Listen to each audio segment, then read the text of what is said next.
You're listening to WZYE 95.9 FM. You are listening to WZYE 95.9 FM. The most influential name in Caribbean radio in the tri-state area.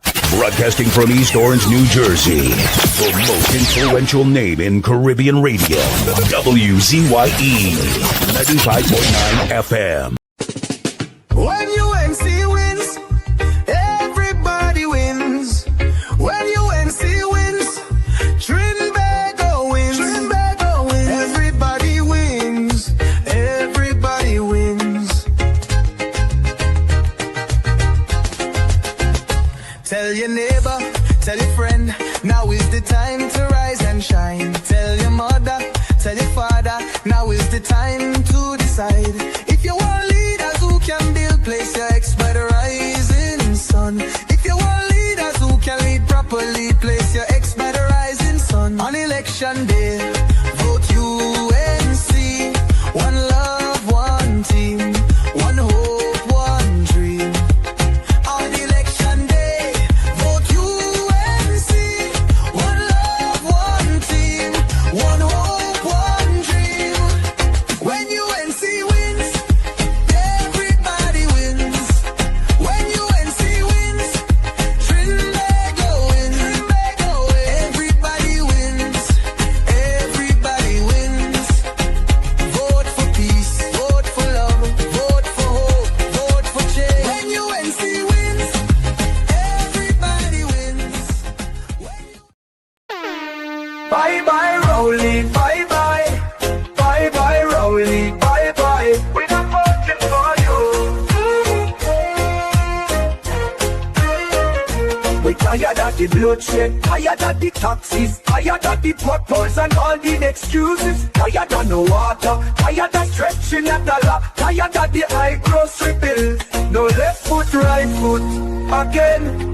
No more struggle, no more strain, no more pain. We want to see we way, we want a brighter day. No more rolling again. Bye bye, Rowley, bye bye. Bye bye, Rowley, bye bye. We're not voting for you.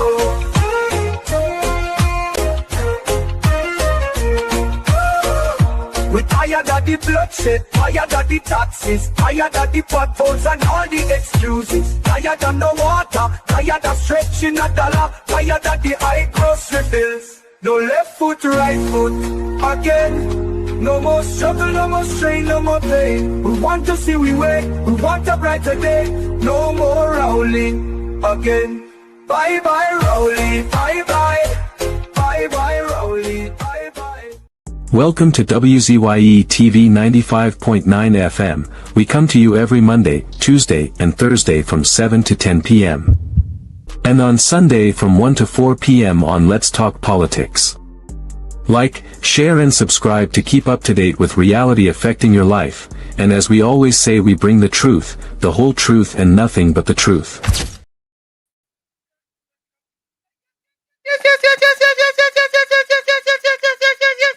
Let me say a special hello to all the WZYU 95.9 FM listeners. Of course, ladies and gentlemen, it's a special edition of In the Village with Uncle Tommy and Professor Wall Street with you on WZYU 95.9 FM. And of course, you know, we are a little early tonight, ladies and gentlemen, but we are going to be bringing to you the live first Monday night report since the new government have been in power. And we're going to bring that to you live and direct here on WZYE 95.9 FM. So, folks, pull up your chair, take a girl Moby, get a Shandy, get a sorrel, you know, get a soursop juice, get a tamarind ball juice, get whatever type of juice you like and pull it up. Pull up. Yeah. Pull up. And there we go. Because we have things to talk about. We have plenty things to talk about. So, of course, folks, I want you to stick and stay.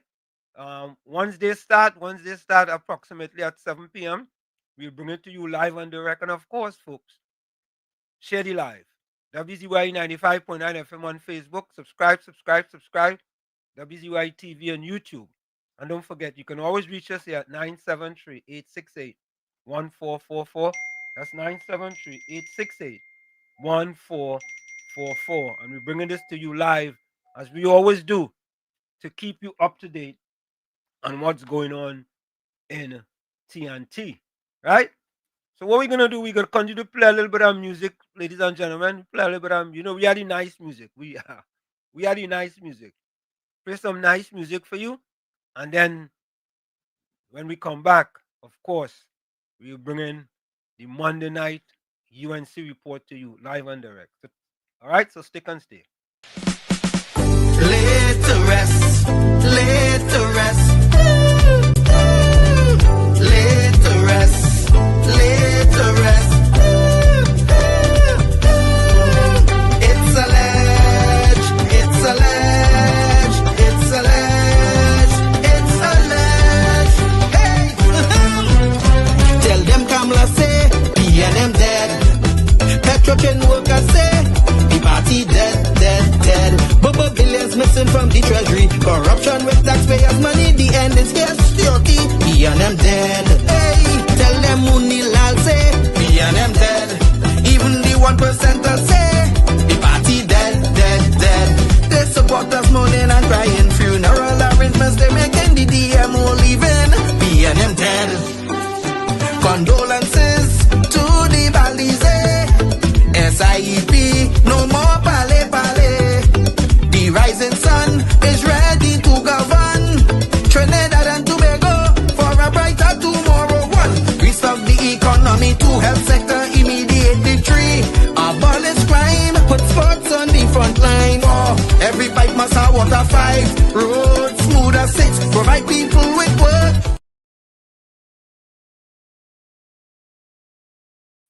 All right, we are back with you. So let me do this real quick, ladies and gentlemen. We go to the comments real quick, because you know, people.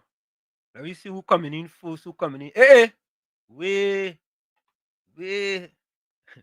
of course, first in the village was no other than Caribbean Soul Boy. Caribbean Soul, finally, well, finally. Good afternoon, WDYE TV and listeners.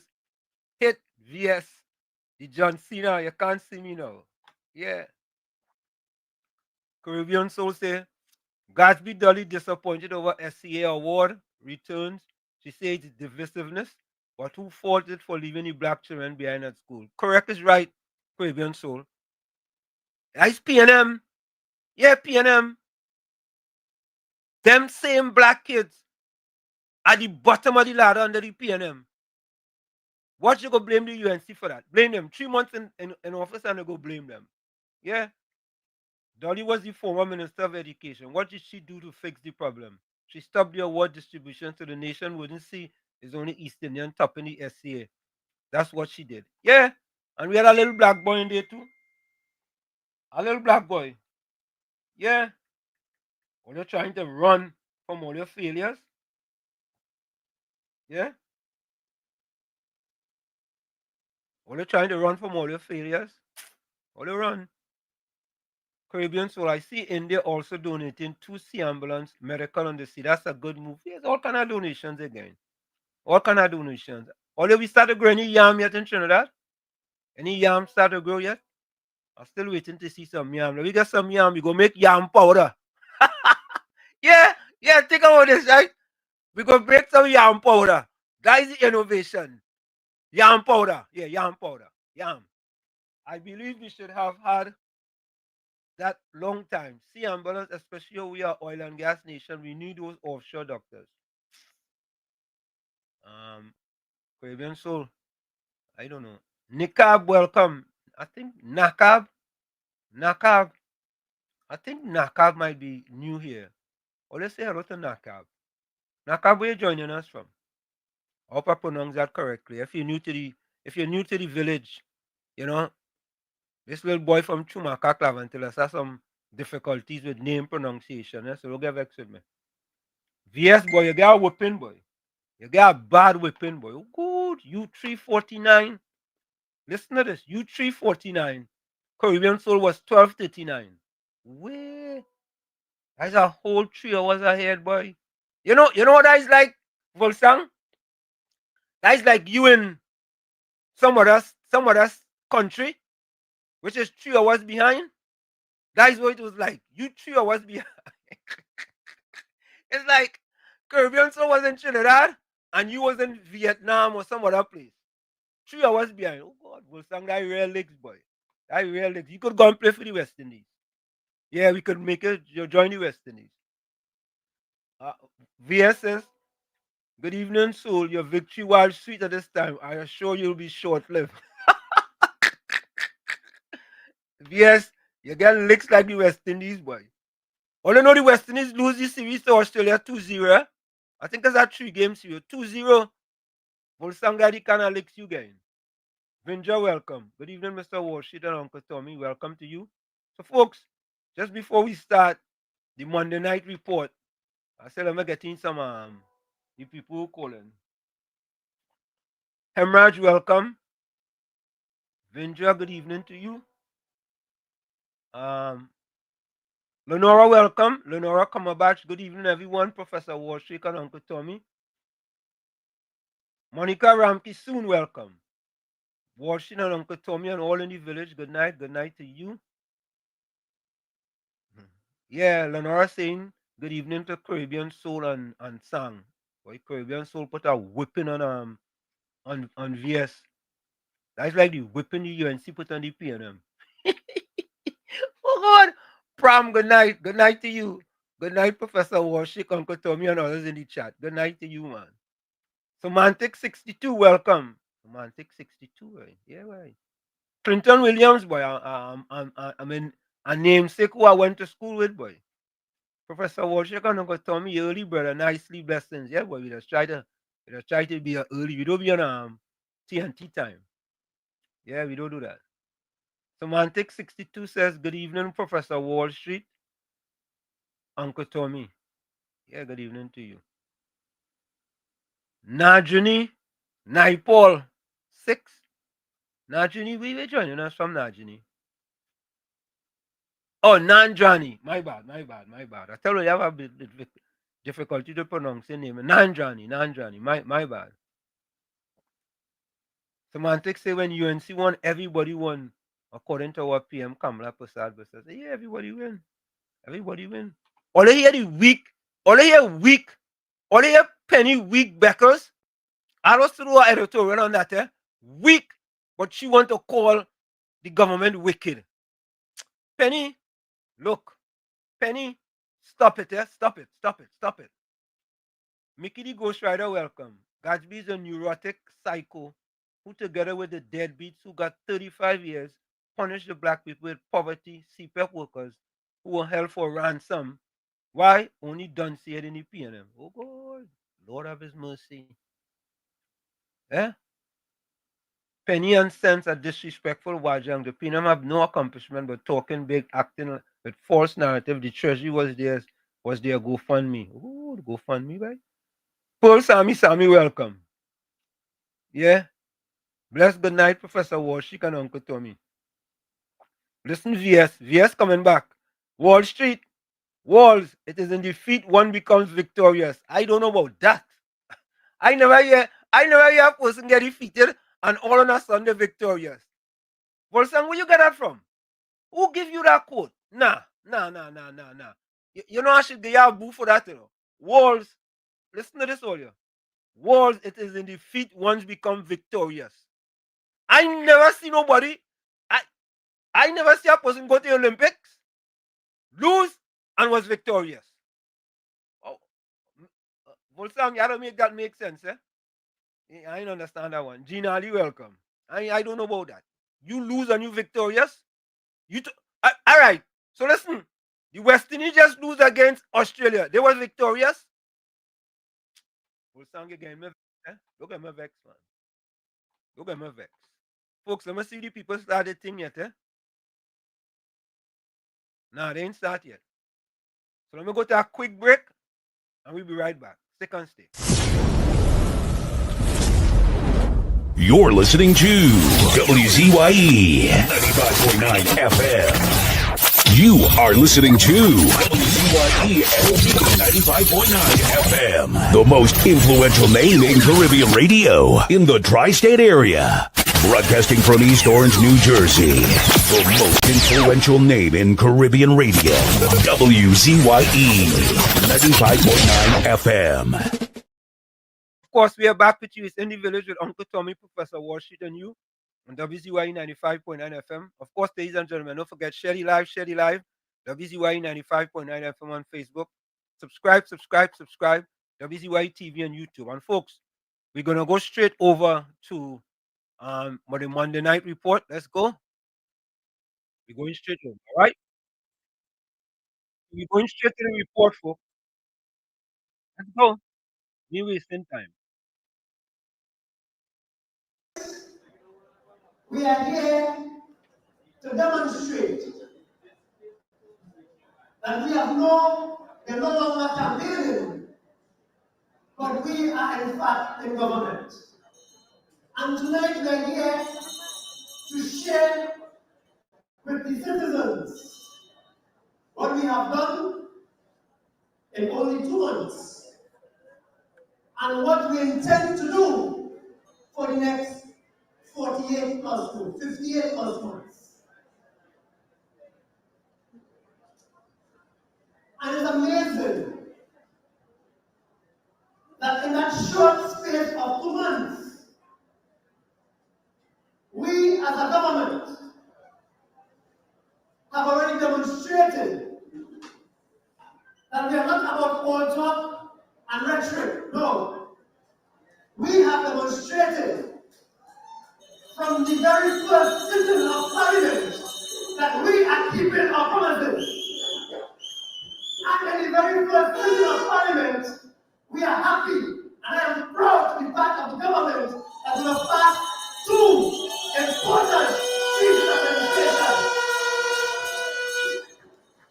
The Children Life Fund and the repeal of the Trinidad and Tobago Revenue Authority Act clearly demonstrated that this government, under the leadership of the Honorable Kamala Prasad, we are here to govern, not for 1 term, but for many terms to come.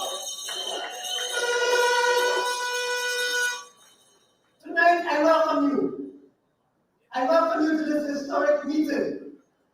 Historic for more than one reason. Historic because there are those who will feel that something actually come dressed out. Because the campaign is still low. Historic because this is the first time, the very first time that a government will demonstrate that within the first 100 days that we have returned to the people to show the people that we care about people. Historic because we are here under the leadership of the only political leader in our history who would have been in opposition after being a prime minister and returned to being a prime minister in this country.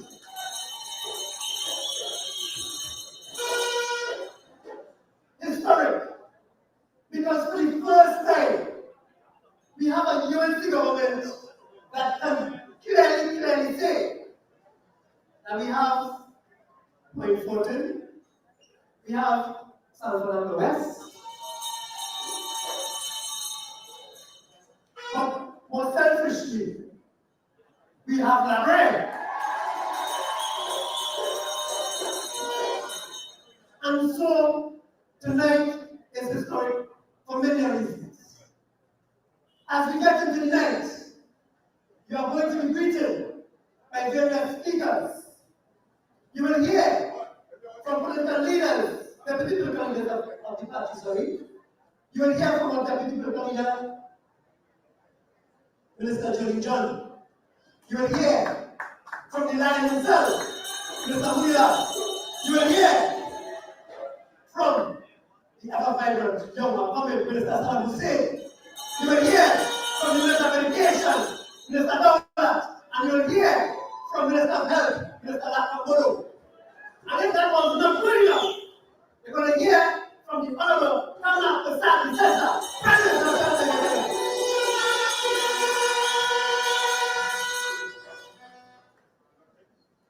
So let me, at this point in time, introduce to you our very first speaker. As you know, many of our children but I've just completed and got results for SEA. And so I want to introduce as our first speaker, a gentleman who is the current member of Parliament for San Fernando West, decisively defeated and beaten the losing Taylor candidate, Price Abari, a retired principal of Northern College, retired in 2021. He also served as principal of Ali High School for 5 years, and of course 15 years at Northern College. I also want to say and add at Ali High School he taught me as well. He is also a part-time lecturer at the School of Education in UNC in Austin. He has served as chairman of the Accreditation Council of Trinidad and Tobago. He also holds a BSc in chemistry and biochemistry, a diploma in education, a master's in education, a doctor of philosophy in education, and is a fellow of the Association of Business Executives of London. In short, Kamala Persad selected people who know what they're doing and who know what they're about. Let me ask you to put your hands together and welcome to this microphone the Honorable Minister of Education, Dr. Michael Kamala. Let's do a start.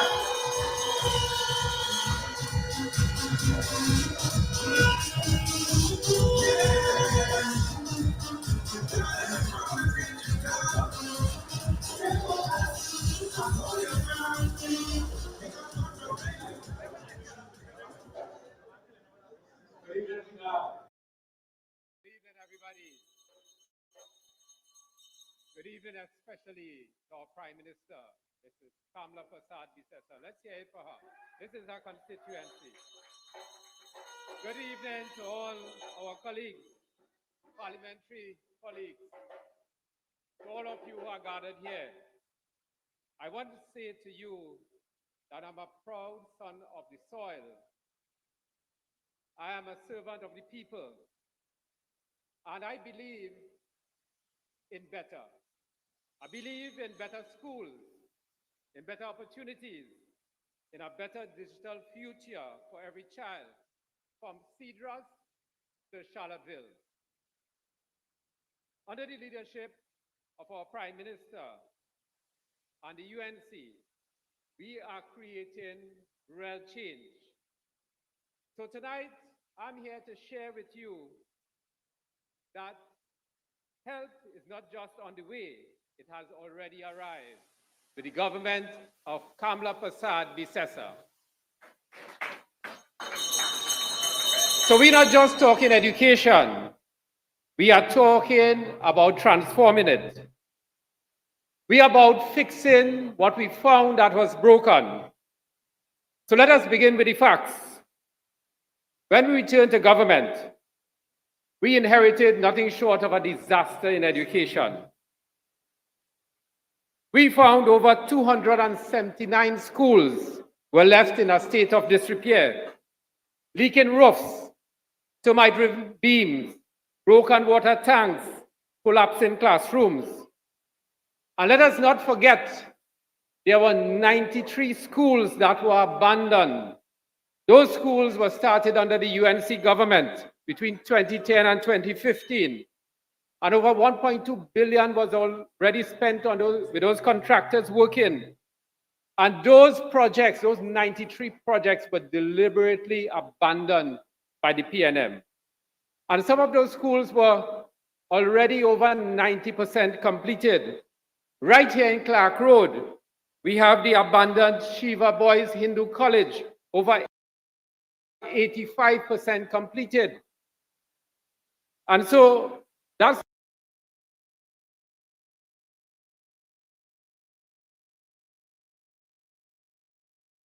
not just poor governance, that was sabotage of our nation's youth.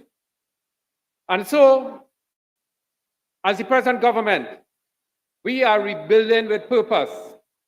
Our vocation repair program has started. We came to rebuild what was abandoned. So we have expanded our vocation repair program. We are acting urgently.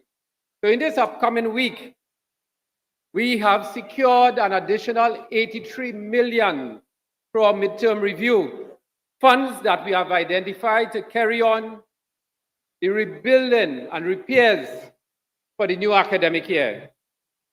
So, ladies and gentlemen, we are making every effort to complete these repairs so that every child will have an opportunity to continue their education come September. This government is not in the business of excuses. We are in the business of solutions. Our Prime Minister has told us, boots on the ground, and so we are there. And so we are restoring digital justice, laptops. And so while we are restoring the buildings, we are also closing that digital divide. I am proud to announce the relaunch of what our Prime Minister started in 2010-2015. One laptop per child initiative, starting from for one student across every secondary school in Trinidad and Tobago. The PNM scrapped that program with no clear backup plan. Example, when COVID struck, thousands of students were left lacking that opportunity to learn. So let me be very clear. This is not a rerun of the old policy. This is a digital revolution. We are in the process of procuring 18,000 laptops, not with minimum specs, but with high performance specifications that can run learning platforms, productivity tools, and AI-powered applications. Our laptops will be AI ready. These are not hand-me-down devices. They are future-ready machines that will empower students to compete globally. So, ladies and gentlemen, and to the listening audience, when we compared what the PNM plans were, they were just ordering 5,000 laptops that were suitable for 21st century learning. But our policy is backed by purpose. Every single device will include accessibility features. And we are having the devices especially for students who are visually and hearing impaired. Every Form 1 student will receive the same device, ensuring equity and fairness. Our teachers are being trained. So far, over the last month, we have trained 12,650 teachers with the AI tools, preparing them to teach in the classrooms. So we are building resilience. So if any disruption comes, again, learning will continue seamlessly through our digital programs. And so tonight, on behalf of the government of Trinidad and Tobago and our Prime Minister, I want to say publicly, thank you to the government of India for their generous donation of 2,000 laptops, a contribution that reflects global recognition that our government is committed to education and digital transformation. So this initiative forms part of the UNC's broader initiative, strategic objectives for education over the next 5 years. At the center of that strategy, our children and our parents. Our children and parents must no longer be treated as accessories. They are the heart of our education program. And so, one of our most significant plans, and we are preparing right now in the ministry, is to roll out a universal screening program for all children between the ages of 4 to 6 years old. And this will identify their learning difficulties, those who are developmentally challenged. It will identify their emotional needs. And we are not waiting for the children to fail. We are ensuring that we are diagnosing their issues up front. And so we are also targeting our parents. A national parent training and support program is being developed. We are empowering our parents to create an empowered child. No parent could feel left out of their child's educational journey. And also, we are moving quickly to fill all those vacancies of principals, vice principals, and teachers. And so our plan at the center of it is justice. Justice for every child who had to fail before they got help. Justice for every parent who couldn't afford a device. So friends, this is not about handouts. This is about fairness. This is about justice. And so, as the UNC government, we believe that every child deserves a device. We believe that every school should be safe and secure. We believe that every parent should be supported. We believe that every teacher deserves empowerment. So as I close, I want the records to show. In summary, we have reopened the laptop program with devices that work. We are investing in school repairs, not just press releases. We are training thousands of teachers.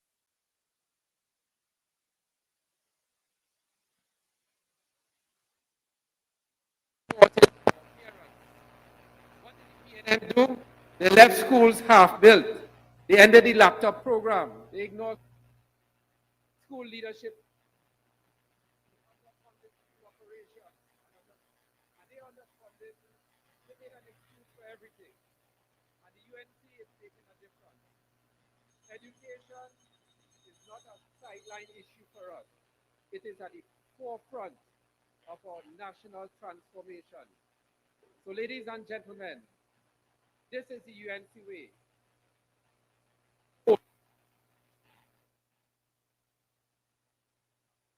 Continue to every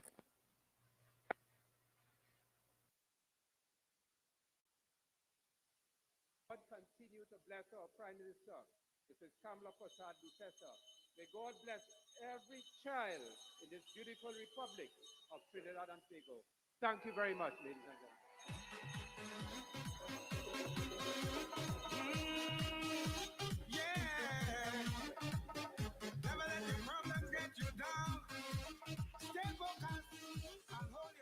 Thank you, Minister Dowlat.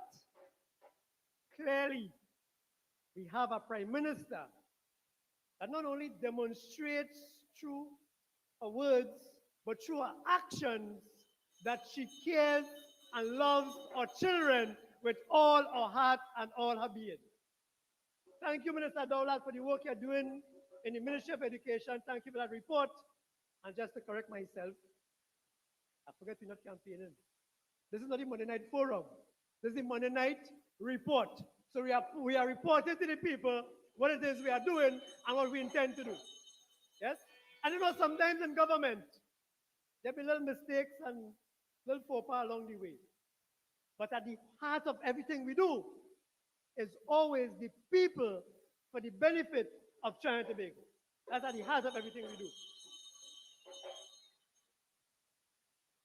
And I just want to take this opportunity to, on my own behalf, on behalf of the government, to wish all of the students who recently got their SC results all successes into their new endeavors as they embark on this new phase in their lives.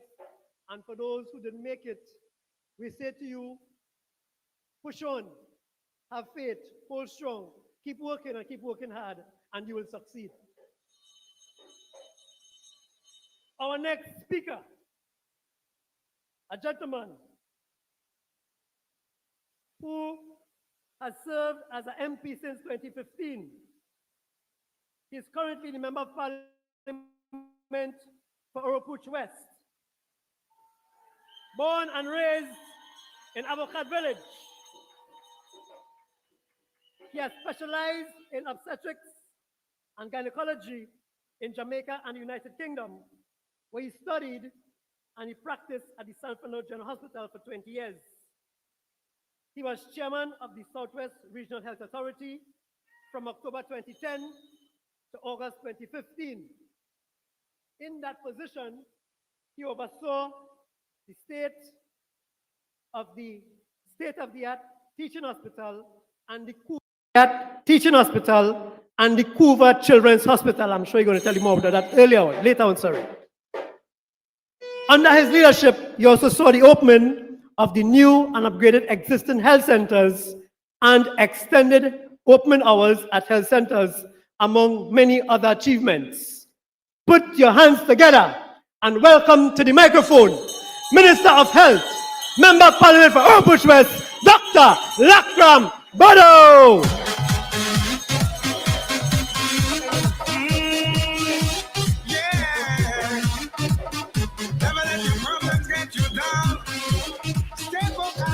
Good evening, Pinal. Good evening, Siparia.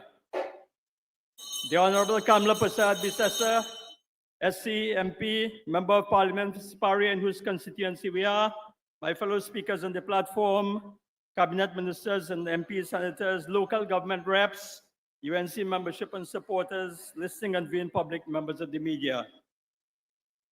The last time I was here on the UNC platform, I was here to ask for your vote to go into government. So we are in government, and I want to say thank you. Thank you to the people of Orange West who I know here tonight.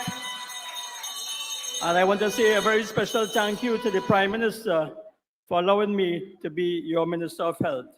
So I am here tonight, brothers and sisters, ladies and gentlemen, to account to you, the citizens of Trinidad and Tobago, who put us here, on what your government has done in the health sector in its first 2 months in office. Made some promises in the health sector. And I have in front of me here something called a manifesto, and I'm going to come back to why this is called a manifesto in a few minutes, and not a manifesto. But the point about it is that the promises that was made on the platform, and now that we're in government, we have started to deliver. But before I go there, I have to say that what we met in the health sector was, we met a health sector that was in poor shape, on the verge of collapse, needing intensive care. This is despite the fact that over $60 billion was injected by the last PNM administration into the Ministry of Health. Why was this? Because we must know what was wrong before we can fix it. It was because of poor leadership at the highest level. That has been fixed, my brothers and sisters, by this incumbent government. Incompetent management, wastage, and what I call misprioritization of spending. The barrage of complaints from patients, staff, and other stakeholders over the years were justified. These complaints were real. We found this out after 2 months in there. In fact, after 1 week, 2 weeks, we found this out. There are long waiting times. There are long waiting times for service in accident and emergency departments, long waiting times for clinic appointments, long waiting times for investigations, long waiting times for surgeries. In fact, we found out that there are 587 doctors who have applied to the RHAs for employment and are still waiting to get a job. On my way here, I got a request from someone who had applied to the RHA to be a nurse for 2 years and is still to get a response. So, ladies and gentlemen, we have a lot to fix. But the good news is that the resuscitation of the health sector has begun. The implementation of timely care and appropriate resources in our hospitals and health centers is being started. The restoration of good governance and accountability in the health sector will be returned with the imminent appointment of the RHA boards, which I believe are soon to be appointed, and I want to put those boards on notice that for each board, I have a folder, the stick of the complaints that have come to me as the Minister of Health in the past 2 months.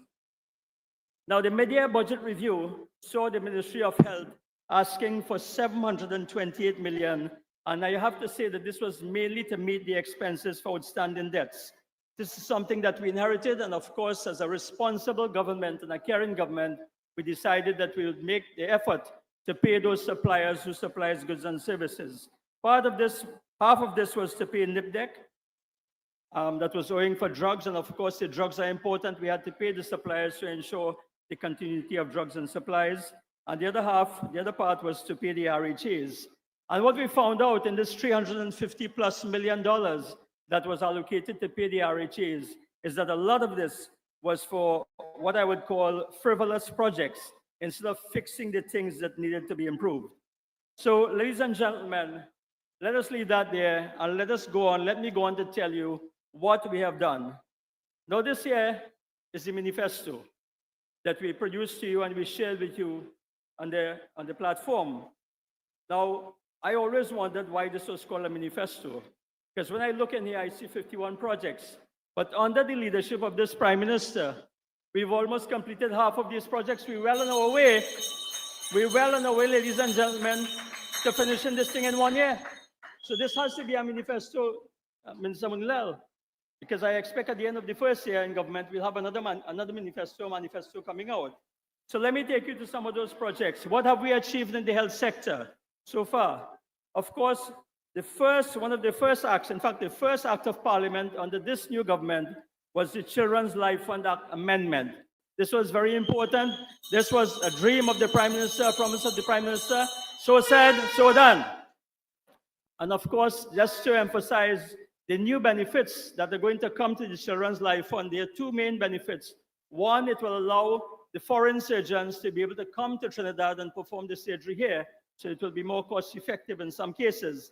And the other, of course, is that we found over the period of time that the Children's Life Fund was in existence, that many applications were denied, and the new amendments allows the Minister of Health the power to at least review these denials. The second delivery was the extension of extended hours at 6 additional health centers. Ladies and gentlemen, when we left government in 2015, we left 41 over 40 health centers, 41 plus health centers with extended hours. Do you know, when we returned to government in 2025, we found only 6 of these health centers working at extended hours. But more than that, ladies and gentlemen, we found that these health centers were located in certain areas. Let me call them out where we found them. Diego Martin, Woodbrook, San Juan, Aruca, La Joqueta, St. Helena. We have no problem with that, ladies and gentlemen. We kept them because we are a government for all of the people. But because we are a government for all the people, we have added extended hours at Pinal, Maruga, right here in Pinal, the first one right here in Pinal, Maruga, Cedras, Kumoto, Beach, and Valencia. So we now have 12 of our health centers on extended hours during the week from 4 to 8 p.m. and of course on Saturdays.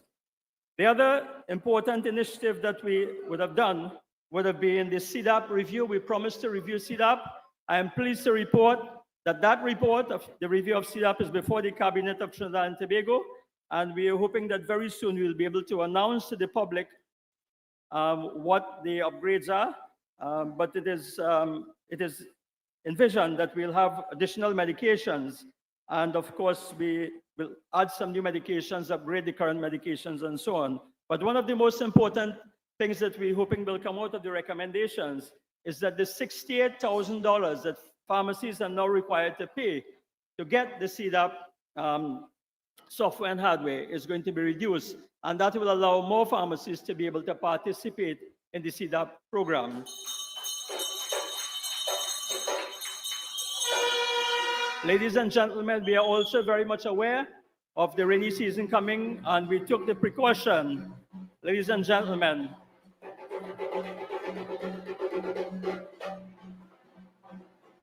Could I ask those on the outside aisle to please clear the aisle, please, as we make room for the arrival of the Honorable Prime Minister of Trinidad, the Honorable Kamala Prasad Bisesa. Could I ask you to please clear the aisles on the outside, please? The outside aisle, those in aisles and in the aisle, please clear the aisles. Everybody wins. Everybody's a winner. When UNC wins, Trinidad wins. For UNC, everybody wins. Everybody wins. Put your X next to the rising sun. Tell the neighbor, tell a friend, now is the time to rise and shine. Tell the mother, tell the father, it's time to decide. If you want leaders who can build, place your X by the rising sun. If you want leaders who can lead properly, place your X by the rising sun. When UNC win, everybody wins. When UNC win, Trinidad wins. Everybody wins. Everybody wins. Everybody wins. Everybody wins. For the past 10 years, our state.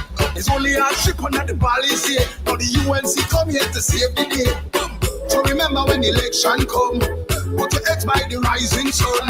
Because I win for UNC. It's a win for TNT. Election day, vote UNC.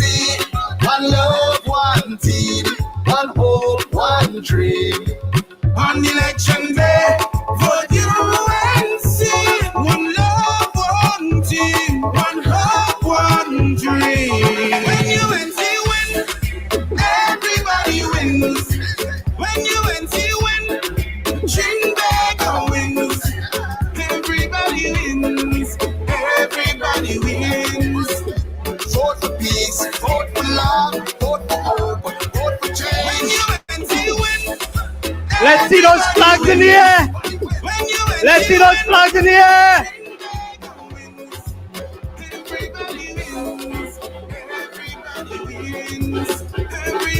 Let's celebrate as we welcome our beloved Prime Minister of Trinidad and Tobago.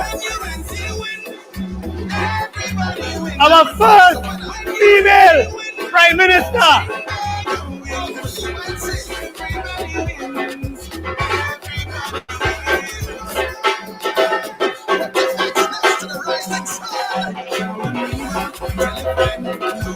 Welcome to our beloved Prime Minister, the Honorable Kamla Prasad Visasa.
Ladies and gentlemen, let us, with a lusty round of applause, welcome the Honorable Kamla Prasad Visasa, Prime Minister of Trinidad and Tobago. Let us welcome the embodiment of poise, the embodiment of elegance, the embodiment of excellence. Let us welcome our true and real mother of this nation, our Prime Minister, Kamla Prasad Visasa.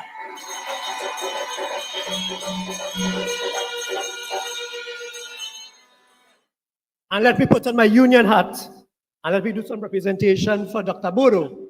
He in fact had 4 minutes remaining. Even though the time I say in 1:39, he had 4 minutes remaining. So Dr. Bodo, you're still on a timer. Thank you.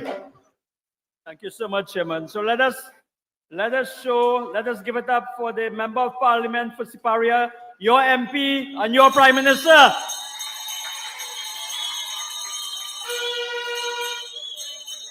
So, ladies and gentlemen, I will share with you some of the many achievements and indicating that the manifesto may not have enough to deliver Prime Minister for the rest of this year. So we spoke about the Children's Life Fund, of course, and I went on to mention about the CDAP, the review of the CDAP, which is before the Cabinet, and we are hoping that we will have some improvements there.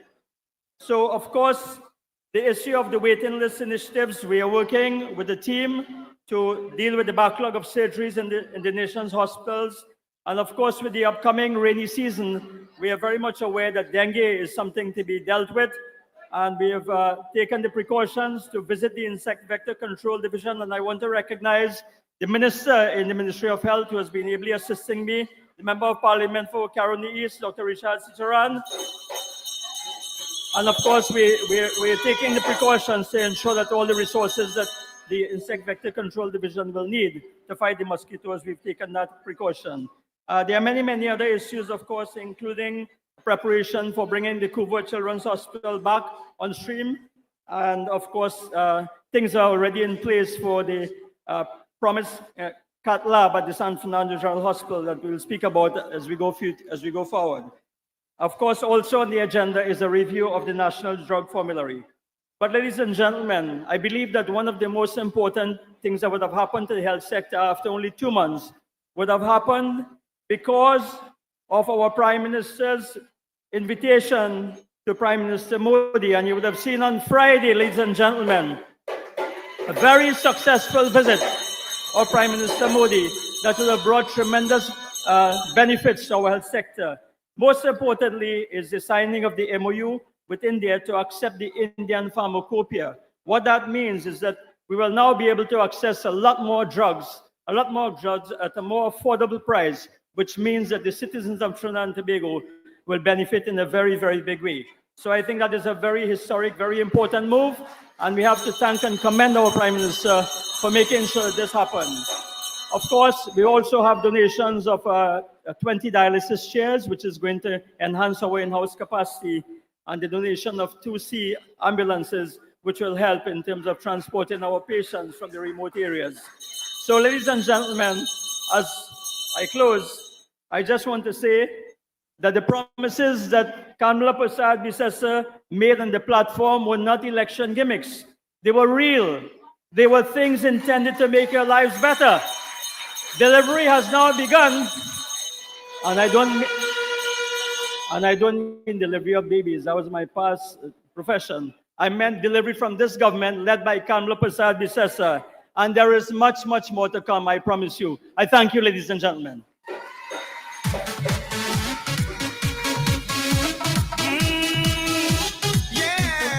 Thank you, Dr. Bodo. And look at that. In 2 short months, the passage of the amendment of the Children's Life Fund, the repeal of the TTRA, the amendment of the Prime Minister's Pension Act. Don't forget that. And the visit of Prime Minister Narendra Modi to Trinidad and Tobago in 2 short months. And you know what? You know, because of the kind of successes we've had in 2 short months, you know, they always find some way to make it theirs. They always find some way to make it theirs. Or Prime Minister Modi had signed an MOU with the previous government before that. I hear now, nonsense. If it wasn't for Kamala Prasad Bisesa and her leadership and her victory, he would not have been here. So thank you, Prime Minister, for what you have done for all of us in 2 short months. You could just imagine what the next 58 months have in it. Like 2 months, I talk about the 2 months. But I want to ask our supporters, because I know some of you are getting a little bit restless and agitated. I want to ask some of our supporters, hold some strain. We suffer for 10 years. You was holding straight and taking jam for 10 years. Give me a little more time and we'll take care of everybody. We promise you that. To bring on our next speaker, a gentleman who, without his knowing, I view as one of my mentors because he looks young like me. Member of Parliament for Barataya San Juan, Minister of Legal Affairs, and Minister in the Ministry of Agriculture, Land and Fisheries. He has been a parliamentarian since 2017, first as a senator, then as an MP.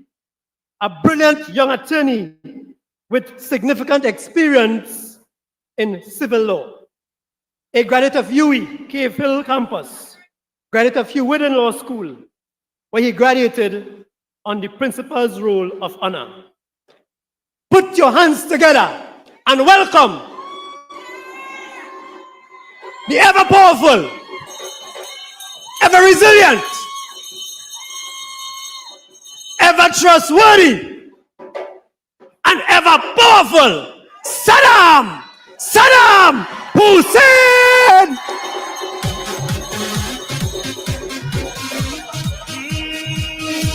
Yeah. Never let your problems get you down. Stay focused. Good evening, UNC family. Good evening, UNC family.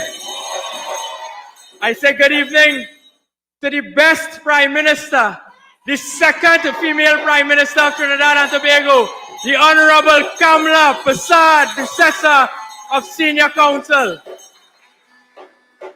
Good evening, Cabinet colleagues, members of Parliament, those in the local government fraternity, the thousands of supporters that have gathered here in Penal. Welcome to the House of the Rising Sun, because when UNC wins, everybody wins. Friends, you would have seen in just 2 short months in government that Trinidad and Tobago has started its transformation under the leadership of Kamla Prasad Bissessa.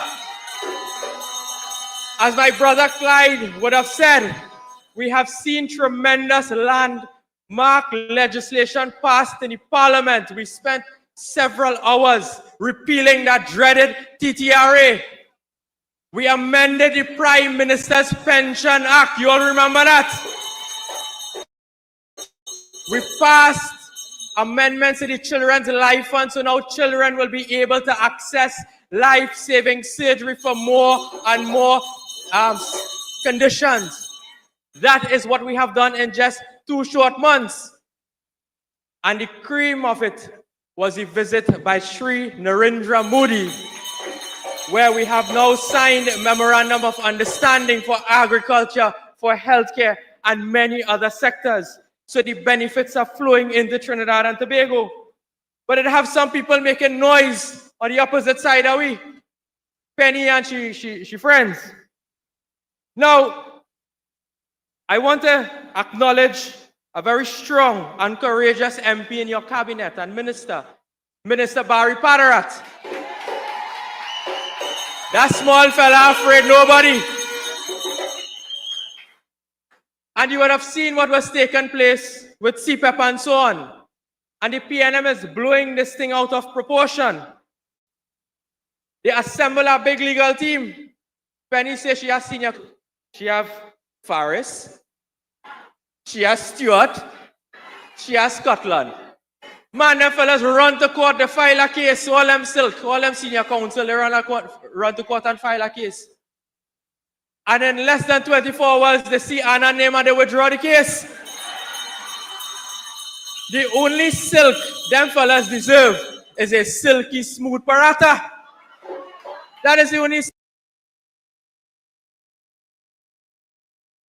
silk wrong to that case. They file a case on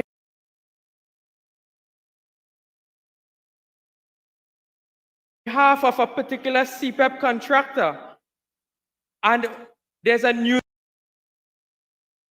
article where Scotland is saying that the withdrawal of that CPEP matter is strategic. Strategic. He said that there was no misstep. Something happened when we filed, and we strategically decided that we would go and come again. You all know what happened with that case? The most basic thing that is teaching in law school. The first thing is that you must identify the parties to an action. Mr. Allah taught me that in law school.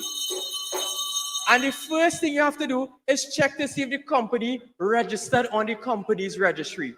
You know they file a case for a company that gets struck out the registry since February this year? And them is big senior counsel. Tonight I want to send a warning to all of the other contractors. Be careful with them fellas, because they will go to court, you will lose your case, and you have to pay senior counsel fees. You have to pay something called cost when you lost the case. That is what you have to pay. And they represented this one contractor, and do you know how much money this one contractor collected? About $7 million. $7 million. And then they say, you know what? We're fighting for the poor people. They didn't represent no poor person, you know. They were representing the $7 million contractor. Typical PNM style. They were not representing the worker. They were representing the who? The contractor. The $7 million man. And then I saw some other documents come up and so on. So you would have seen that they say they're going to file more cases and more cases.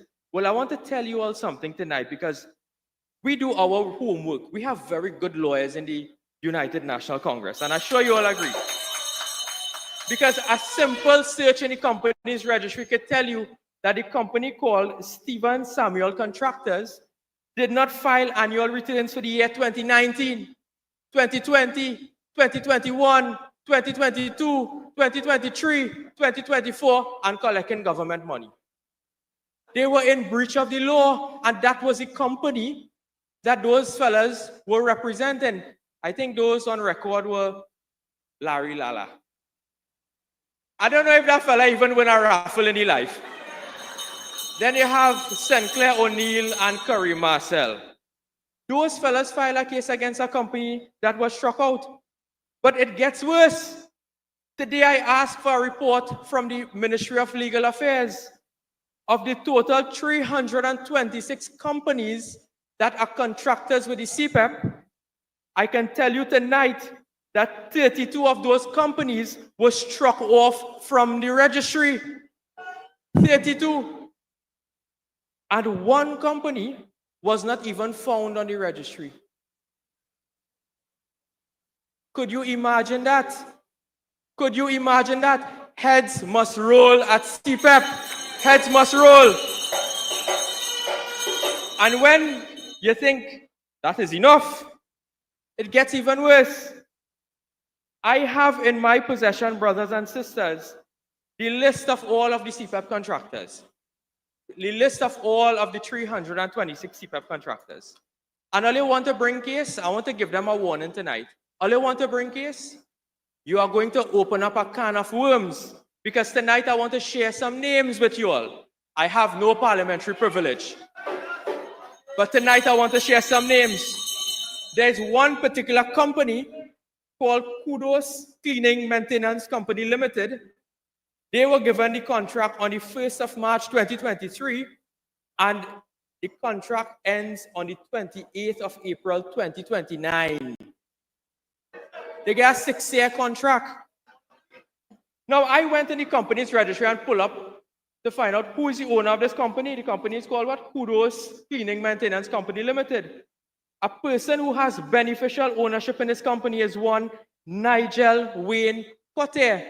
I wonder if this is the same PNM councillor in the San Fernando City Corporation. So what poor people are representing? Is this a PNM councillor that was given a CPEP contract through his company? Let me go again. I want to ask Faris if you know a fella called, I get the fella name correct, Peter Michael Lakis. A company called Arian Marketing and Contracting. I want to ask if Faris know this fella, because this company was given a contract on the 10th of October 2022 and it will expire on the 9th of October 2029. 7 years. 7 years.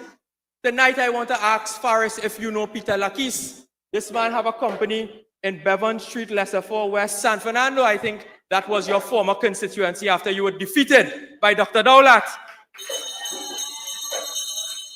And then it have a next company called Marishaw Maintenance Services Limited.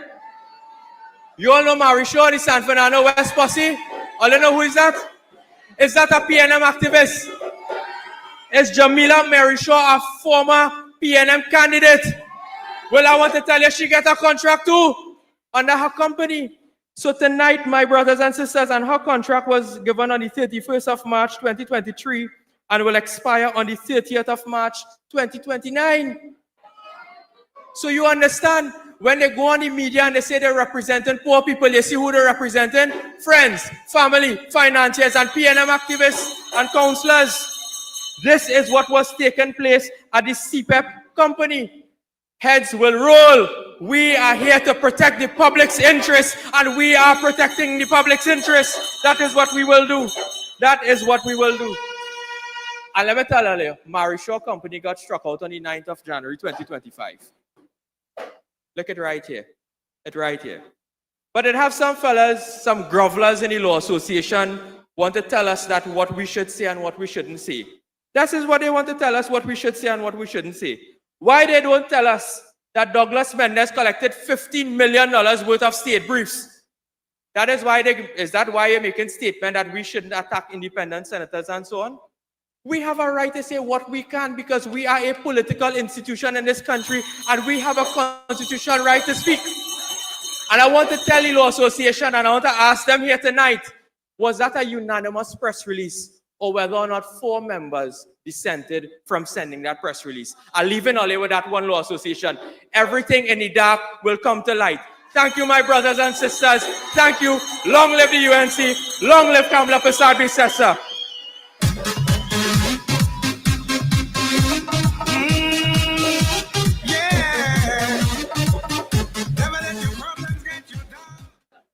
Oleh here Bacchanal and CPEP? Oleh here Bacchanal? Well, as the Bacchanal stand, let me bring on a gentleman who come in to give a show as night follow day. There's fire on this platform here tonight. If you don't feel it had fire, that was just smoke. Fire! Let me bring on a gentleman, popularly known as the Roaring Lion. Member of Parliament for Oropouche East, Minister of Energy and Energy Industries, Deputy Leader of the UNC, the first youth officer and a founding member with over 20 years experience in our parliament. He's a former Minister of Housing, Leader of Government Business in Parliament, and Director of Policy Monitoring Unit, Office of the Prime Minister. He possesses a BSc degree, honors in government from the University of West Indies, LLB degree in law, Masters of Arts in Labor and Development, and a PhD in Development Studies from the Government of Netherlands, Institute of Social Studies, The Hague. Put your hands together and welcome the Lion, Dr. Rudal Budilal. He's a champion, roaring lion. He's a champion. Experience for the education. Budilal a lion. He's a champion. He's a lion. Thank you. Thank you very much, Comrade Minister Clyde Elder. The Honorable Prime Minister of the Republic of Trinidad and Tobago, the Honorable Kamala Persad-Bissessar. We waited long for that. Let me repeat that. The Honorable Prime Minister of Trinidad and Tobago, Mrs. Kamala Persad-Bissessar. Parliamentary and cabinet colleagues, members of our national executive, local government officers, brothers and sisters assembled in your thousands tonight in the political epicenter of the Caribbean, the constituency of Siparia. Tonight we are in the heart of our party as we return to you, the people. It was just a few weeks ago we came here humble and we asked you to give us your support, give us your vote so that we can save Trinidad and Tobago. You returned the Honorable Kamla Persad-Bissessar as the first Prime Minister ever to be returned from opposition by electoral means. That had never happened in Trinidad before. Today, under her leadership, we are in a battle, and I am happy to be before you today in battle gear. You know, all day I was choked up in a suit, and I was itching. I run home and I bathe and I put on my battle gear and I come out because this is where soldiers must be, in battle. And although we have won an enormous historic victory, our battle continues because the enemy is at large.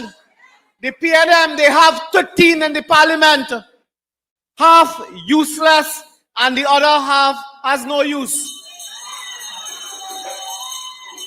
Well, they have 12, one disappear. When Saddam told us heads will roll, I thought one bald head gone already. But brothers and sisters, all heads will roll, including bald ones. Tonight we are here to report to you, and I will speak briefly on some matters concerning energy. I wanted to tell you tonight I was feeling a bit tired, but tonight the lion has energy. Tonight we want to report to you on 64 days in office, 2 months, including public holidays and weekends. We report to you tonight. Brothers and sisters, we inherited a country in an economic mess and disaster. We inherited an economy that was slipping and had fallen. Unemployment, closure of business, no foreign exchange, no reserves, no nothing from the paradise that Kamla Persad-Bissessar won, left in office in 2015. We inherited a country that was in shambles. In the energy sector, they left Point Lisas as a rust belt. They left all the energy companies falling, failing, declining. Between 2015 and 2025, the fall in oil production was 37%. The same thing, 37% fall in gas production. So if this economy cannot produce gas, what you are going to export? Huh? What? Our economy is driven by that energy sector in the main and by gas production. Stuart Young all over the world beating his chest. They make deal, they this, that, and they do the other. He and Rowley, all you remember Rowley? Don't forget him, eh? Don't forget him. You know, you want to forget him, but don't. They destroyed the sector to the extent that companies were pulling out. Brothers and sisters, they were pulling out. Today in Parliament, they're asking where we getting the revenue from. Did you realize every time the PNM talk, they're crying property tax gone, they're crying TRA gone, they're crying this gone. We have to keep our eyes on them. You know, if you leave them in opposition, they may try to raise taxes from opposition. Keep an eye on them, brothers and sisters. Today, I can report to you in a few minutes that under the leadership of Kamla Persad-Bissessar, under her leadership, we have hit the ground running. You beg to move. Imbert, yes. When he spoke in Parliament, yeah, he always begging to move. He should move himself. Under Mrs. Persad-Bissessar leadership, all ministers hit the ground running in all sectors. In the energy sector, we met the oil and gas subsectors in a state of collapse. We moved immediately. We noted the concerns, declines in production and so on. Could I report to you now that in April 2025, brothers and sisters, our nation's crude oil and condensate production, meaning oil, was at 51,488 barrels per day. That was what we come and meet, 51,488 barrels per day. By July 2025, this figure rose to 56,000 barrels per day. In that short time, we have moved the production of oil from 51,000 to 56,000, and we now reach on the compound. We now reach. At that pace, Dr. Mego, we are being told at that pace, by the end of the 24th month in office, we will surpass Kamla Prasad Bisesa one administration record oil production. Your second administration will surpass that in 24 months. Brothers and sisters, we have called on Heritage Petroleum and others to do what they have to take all steps necessary to increase our oil production. And recently you have heard in May, EOG Resources has made significant strides when they brought Mento Development online, an additional well. Today we are proud to receive the news that Touchstone has announced another successful drill in the Cascadura field, confirming additional gas reserves. This is happening at a rapid pace. Just today, myself and our brilliant, fantastic, and knowledgeable minister in the Ministry of Energy, the Honorable Ernesto Kiza, met today with the oil companies and the gas companies. They have pledged to work with us. They are eager. We have a bid round on which has attracted, so far it has attracted an unbelievable amount of interest and investor confidence in the next bid round, which we will deal with in the month of September. But brothers and sisters, I wanted to leave you with one other matter before my time comes to an end. And you know, we have heard over the years all of this nonsense. The PNM said what? It's because of them Moody came here, Prime Minister Moody. But Moody passed over this country in November last year to go to Guyana. And when he passed over, he didn't even glance at Trinidad and Tobago. He went Georgetown. So what plan you had to bring him here? It is a few months after, with the ascendancy of Kamla Prasad Bisesa, that the Prime Minister of the largest democracy landed in Trinidad and Tobago. And when we heard, Dr. Bodo, when we heard sea ambulances, we heard dialysis machine, we heard agriculture processing equipment, we heard 2,000 laptops for the children. A fella in Debe say, he said, but if Mr. Modi come here twice a year, we business fix. That is the success that we got from one trip of one foreign leader, brothers and sisters. Brothers and sisters, it gives me no pleasure to tell you that the pensionless Stuart Young, was parading all over the world, telling you what he's doing to raise revenue and raise the energy sector and oil and gas, blah, blah, blah. I have in my possession a note from the ministry, brothers and sisters, and would you believe, I'll tell you in a nutshell and avoid the technical language. In January, it was January 25th, 2025, this year, Mr. Stuart Young took a note to cabinet concerning a production sharing contract with the multinationals. I won't name them and so on, but a production sharing contract. That's how money, you just get money. And could I tell you, Prime Minister, the next good news? I know you like to hear good news. In the second quarter of 2025, when you compare to the second quarter of 2024, we received to the central government in 2024, second quarter, $955 million. In the second quarter of this year, our administration, we have already crossed $1 billion in receipts to the government of Trinidad and Tobago. So we have climbed already, and we now reach. The action now start. Brothers and sisters, Stuart Young carried a note to cabinet, and in this cabinet note, he claims that he made a mistake, and they put the wrong figures in a table. I have the table here. You know, when we check what he did, he took a note to cabinet with wrong figures and data concerning the share of government revenue. It was left to the administration of Kamla Prasad Bisesa to go back to this cabinet and correct. That was a $6 billion error. You all have heard of the $6 million man. This is a $6 billion error. Mistake by Stuart Young. We have saved, by bringing a cabinet note, 6 billion Trinidad and Tobago dollars.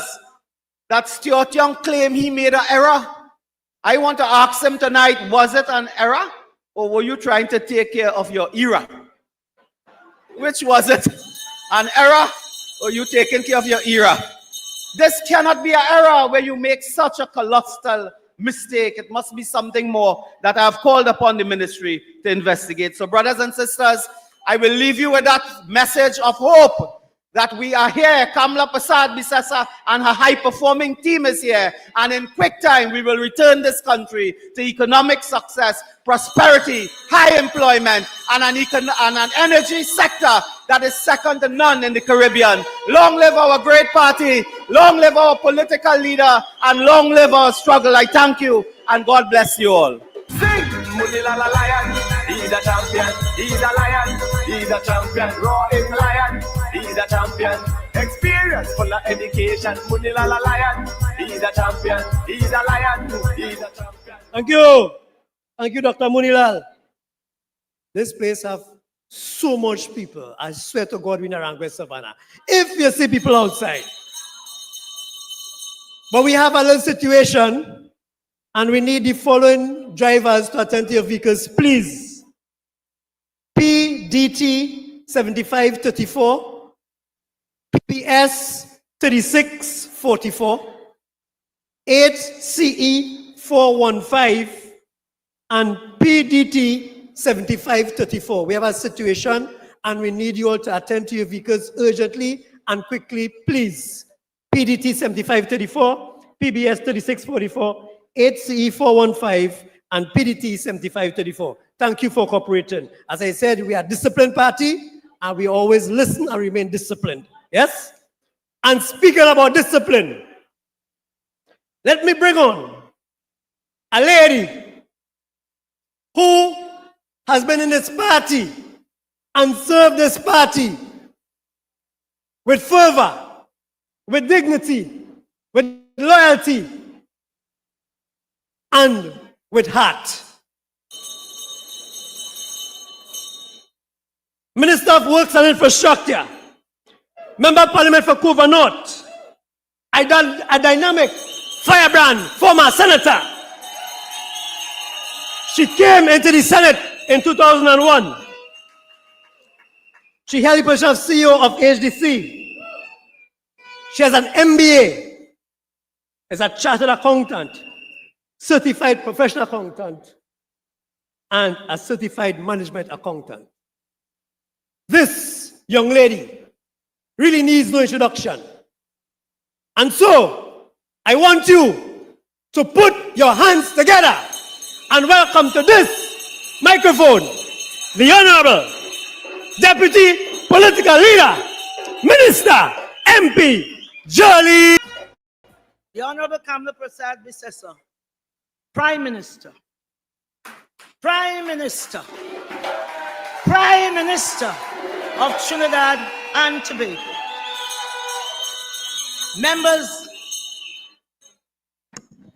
Members of Parliament, Senators, Chairman of Corporation, Councillors, members of the media, ladies and gentlemen, members of the United National Congress, you stayed the course, you ran a great race. I want to thank you. I want to thank you. UNC, are you here? I want to thank you. Like only don't win already and only for us free power. UNC, are you here? I want to thank you. It is so good to be with you again. For almost 10 years, you showed up Monday after Monday after Monday. Many of you never missed a meeting. You never wavered. You never faltered. You knew that it took steel to cut steel, and that one day we were going to beat the PNM soundly. And on April 28th, we did just that, led by the Honorable Kamla Prasad Bisesa. UNC, we know why we are here. And more importantly, we know who brought us here. And it's just for that reason that our beloved Prime Minister, Kamla Prasad Bisesa, is with us tonight. So we don't want to advise some Emery Brown. Tell Emery Brown, just take that loss and cool it. It is the same Emery Brown who didn't know that they were going to impose UK visa on us. He didn't know. It was the same Emery Brown who one Sunday, we saw in the Sunday Guardian that he was going to be the Member of Parliament. He was going up for Digo Martin West. And before the ink was dried on that papers, he had to go and retract it on social media. When Rowley Bark He mouth as if it's a crazy glue. But he have advice to us. Tell him we wrong Roxo. He could rig the game, but he can't fake authenticity. Even Rowley knows that. They spent 10 years doing their best to destroy this country. Billions spent, and we cannot see where the money went. Everything break down, mash up, moldy, dusty, crusty, and rusty. Most things don't work. What does the leader of the opposition do? She begs for your forgiveness. She has no answer for the destruction of your lives. No excuse for the 10 years of neglect, their arrogance, their deceit, and lies. She says, baby, I'm sorry. Tonight I say too little, too late. And instead for them to ask the Father for forgiveness, because up to now they don't know what they have done. For 10 years, they all co-signed to make the rich richer. All that time, the poor and vulnerable, including single mothers who they now send a petition for, hanging on only by grace of God. So what specifically is the leader of the opposition sorry about? They're only sorry now because 100,000 of their own people rejected them. 100,000. They only find that them belong to the lost and found. They only find their conscience after they lost the general election. So the leader of the opposition asking the same people who they ignored for 10 years. 10 years of their cruel policies. 10 years, people were driven into deeper poverty and hardship, suffering and despair. Now, Penny asking them to come back and build the PNM. Why and for whom these people must come back and build any PNM? All of the PNM people here, you could put up all your hand. You are part of the rising sun. You're not going back and build nothing. I tell Penny tonight, just like Lady Lava, you not Bob the Builder. You're not building PNM. You're not building PNM for future because it's still not yours. Only like the Lava. You understand? Lady Lava, you understand? You're not building nothing. Let PNM stay there. Leave them right there. They are there for the rich to get richer. They feel this is a situation instead of lost and found. And the UNC, who is now the most formidable force in politics, will never allow them to regain power again. Never. UNC, never. Alternatively, do you know what the Honorable Prime Minister did when they raised gas 4 times? She took up a gas pan and she told us, she lives in front. She told us, go on every highway and byway. Go on every overpass. And we, the UNC, we were in Faizabad. We were in Maruga, like how they forget. We were on the overpass of Claxton Bay and El Socorro, Barataria, St. Joseph, St. Augustine, Tunapuna, La Joqueta, San Grande, and Valencia. Wherever there was a flyover, we protested as the United National Congress. This didn't come easy. So UNC don't play all the tired now. We worked for this. We were led by a leader. And that is why we are where we are today. So when they sit down and tell you, come and build back what? Where was they when you had adversity? Because Martin Luther King says, the ultimate measure of a man is not where he stands in moments of comfort and convenience, but where he stands in times of challenge and controversy. Where did Kamala stand? She stood with you. We marched from Pinal Junction with empty pot and pan, with black flag when they raised the price of food. We stood for them. We stood for everybody. We protested for scrap iron workers when they may protest for themselves. We walked through the King Vales of Cuba when the PNM government ignored 4 men suffocating a pipe. Dr. Munilal, Minister Tanku, Dr. Bodo, they went and protested when a segment of the Mosquito Creek collapsed. That is what we did. We marched for the poor and the vulnerable because they were pushing a race stock. But we know that sufferers don't care about color. Sufferers don't care about race. Sufferers don't care who from Pinal. Sufferers don't care who from Silat. Sufferers only want to know where the next meal coming from. So when Kamala Prasad Misesa, then opposition leader, said, take my hands. Take my hands. What did Tunapuna do? They took her hands. What did St. Joseph do? They took her hands. What did Grandi do? They took her hands. What did San Fernando West do? They took her hands. And she's going to lead them into a bright future. Into a bright future, as the union says, for whatever, backwards never. So you PNM people don't go and play up Bob the Builder. You ain't building up PNM for any future. They didn't know earlier when you were suffering. It was Kamala Prasad Misesa who said, take my hands. Now, I am down in Pinal, and I know you know I didn't come down just to talk that. Some weeks ago, I was on Papuri Road. That road split in two. It's years now that road split in two. From the ministry, we have mobilized the work. All right, you know what? Kamla Prasad Bisa says in government, we have come to play, we come to work. All right. Michelle Benjamin, minister. You know, I think over the last 5 years, about 30 or 10 years, 35 houses lost to landslides. Nobody. 3 years ago on Mandinga Road, houses just falling apart. I was there last week, Wednesday. We are mobilizing by next week. At least we are mobilizing. But by next week, I hope the contractor will just get his bond together. Today I was asking and go and fix it. You go into people's bedrooms, they're falling down in your arms crying. They have no empathy and they have no intention to change. Them can't change. Them a tiger and lion like Dr. Munilal. Them is leopard and they can't change no spot. Leave the them right there. You leave them right there because you know when UNC wins, everybody wins. So, as we prepare to bring on our wonderful, our beautiful, we don't care, our kind, you know, they don't know kindness is a superpower. They feel that people have to shout at you and bark at you and insult you. Many of them, they went to, Penny even vote for herself. They went from the Magdalena in Tobago. And they said, all over Penny, put up your hand. She must even put up her hand. But now she's coming to tell you to put her into office. Which office? First, you have to stand for something. It's 10 years we standing up. You know that. We stood for so many people. We stood for people we don't know. We stood for people who don't like us. We stood for people who said the worst about us. And here we are, still standing. Still standing. Because if God be for you, who can be against you? And now I hear Stuart Young, the Prime Minister, for one day is telling them, time longer than twine.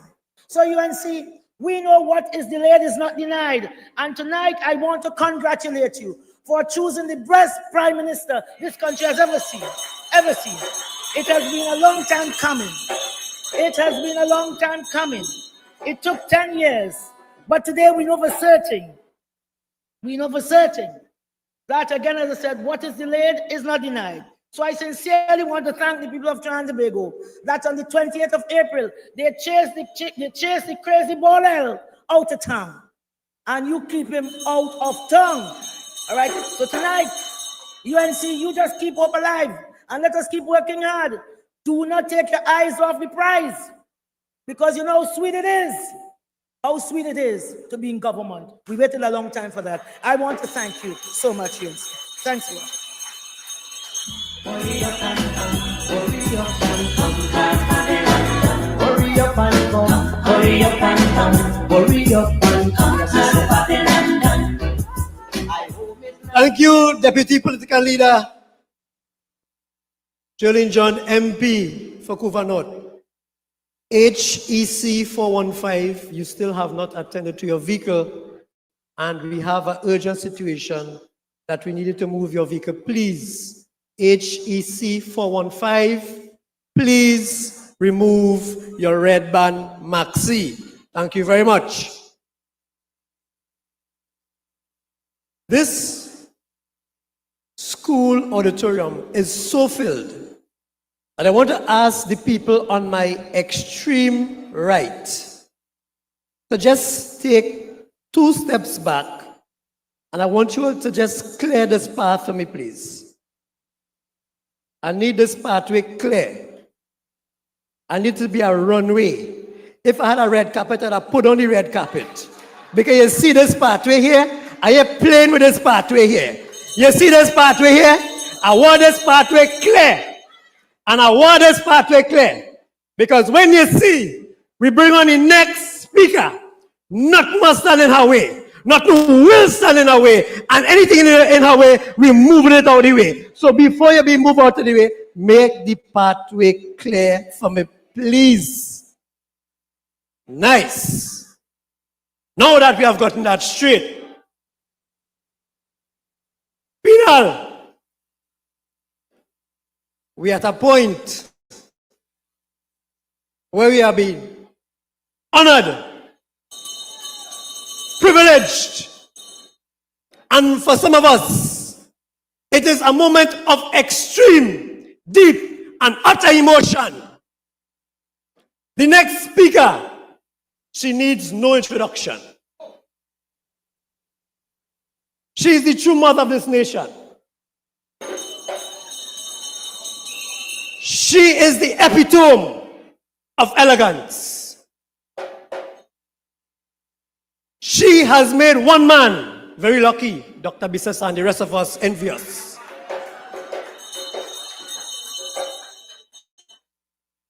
She's a lady who has created history, not once, not twice, not 3 times, but over and over and over again, and she will continue to create history.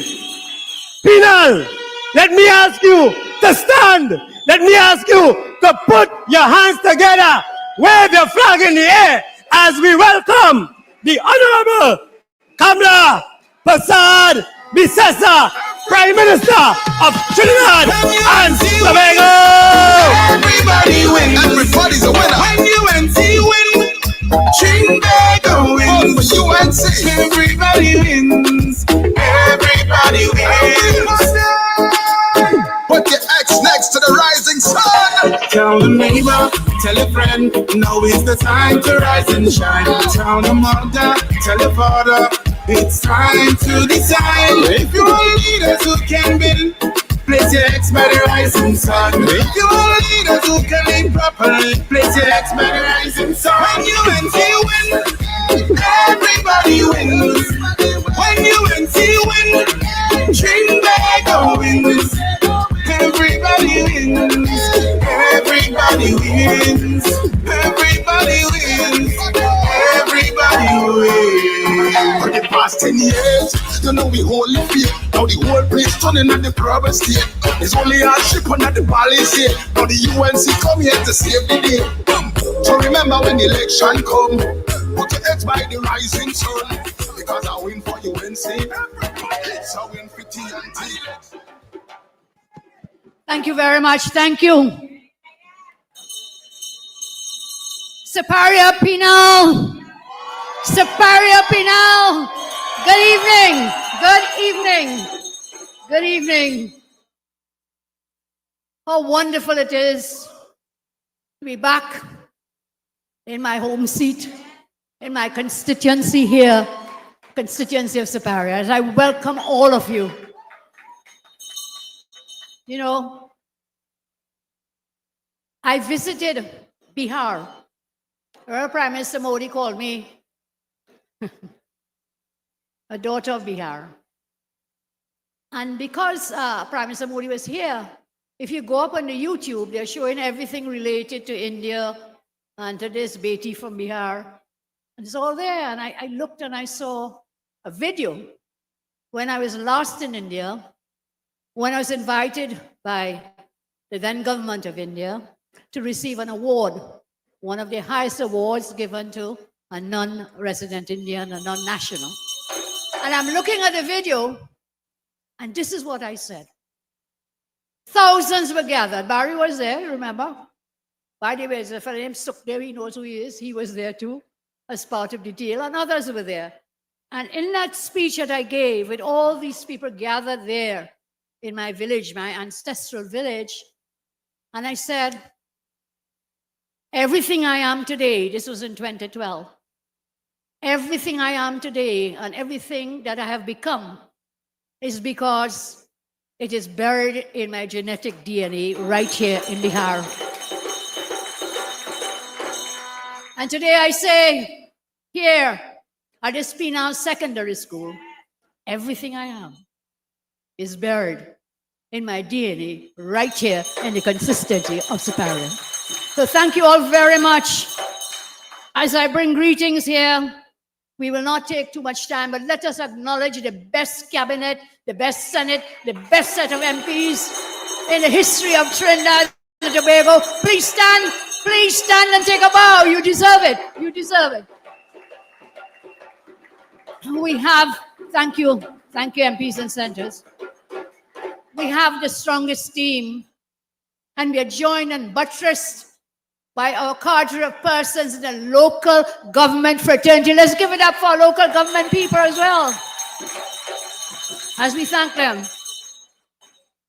We are very blessed at this time in our history to have a team that comprises every color, class, every creed. Isn't that Trinidad and Tobago? Isn't that what TNT is about? Every color, class, creed.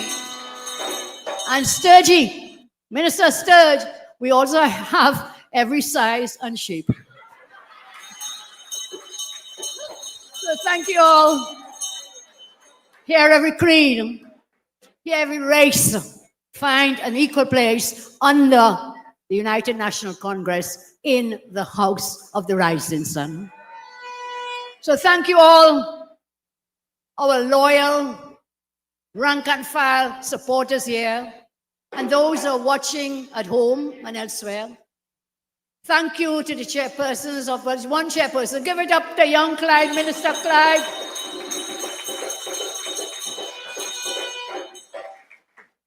There's a firebrand MP, as they all are. So give them a round of applause. Thank you, Clyde, Minister Clyde.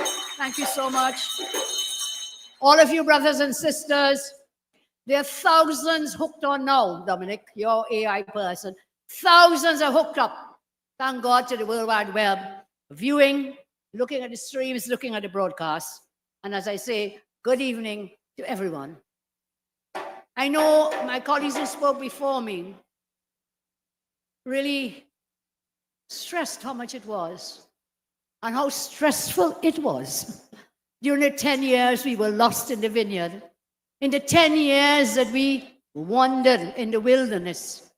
But the one good thing is that you, our supporters, are never left outside, never left outside. And I want to thank you for laboring with us in that vineyard for those 10 years. Because remember, glory cometh in the end.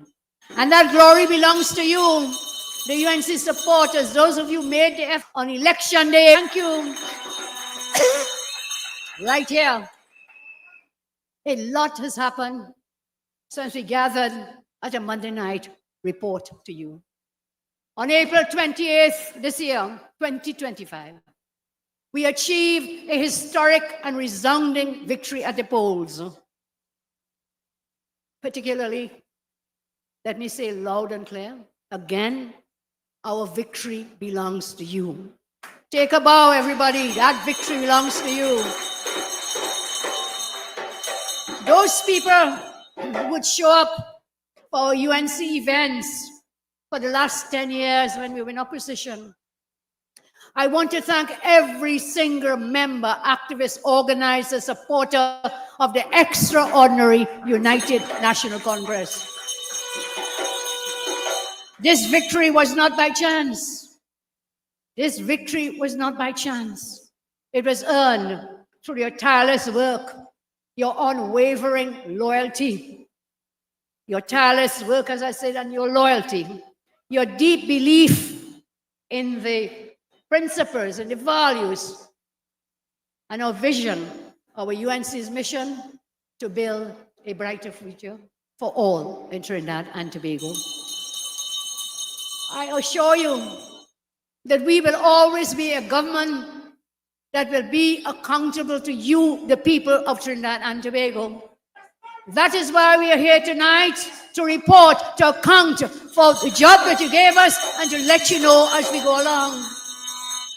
So return to our report on the progress of your government since we took office. I think Munilal says, 64 days ago?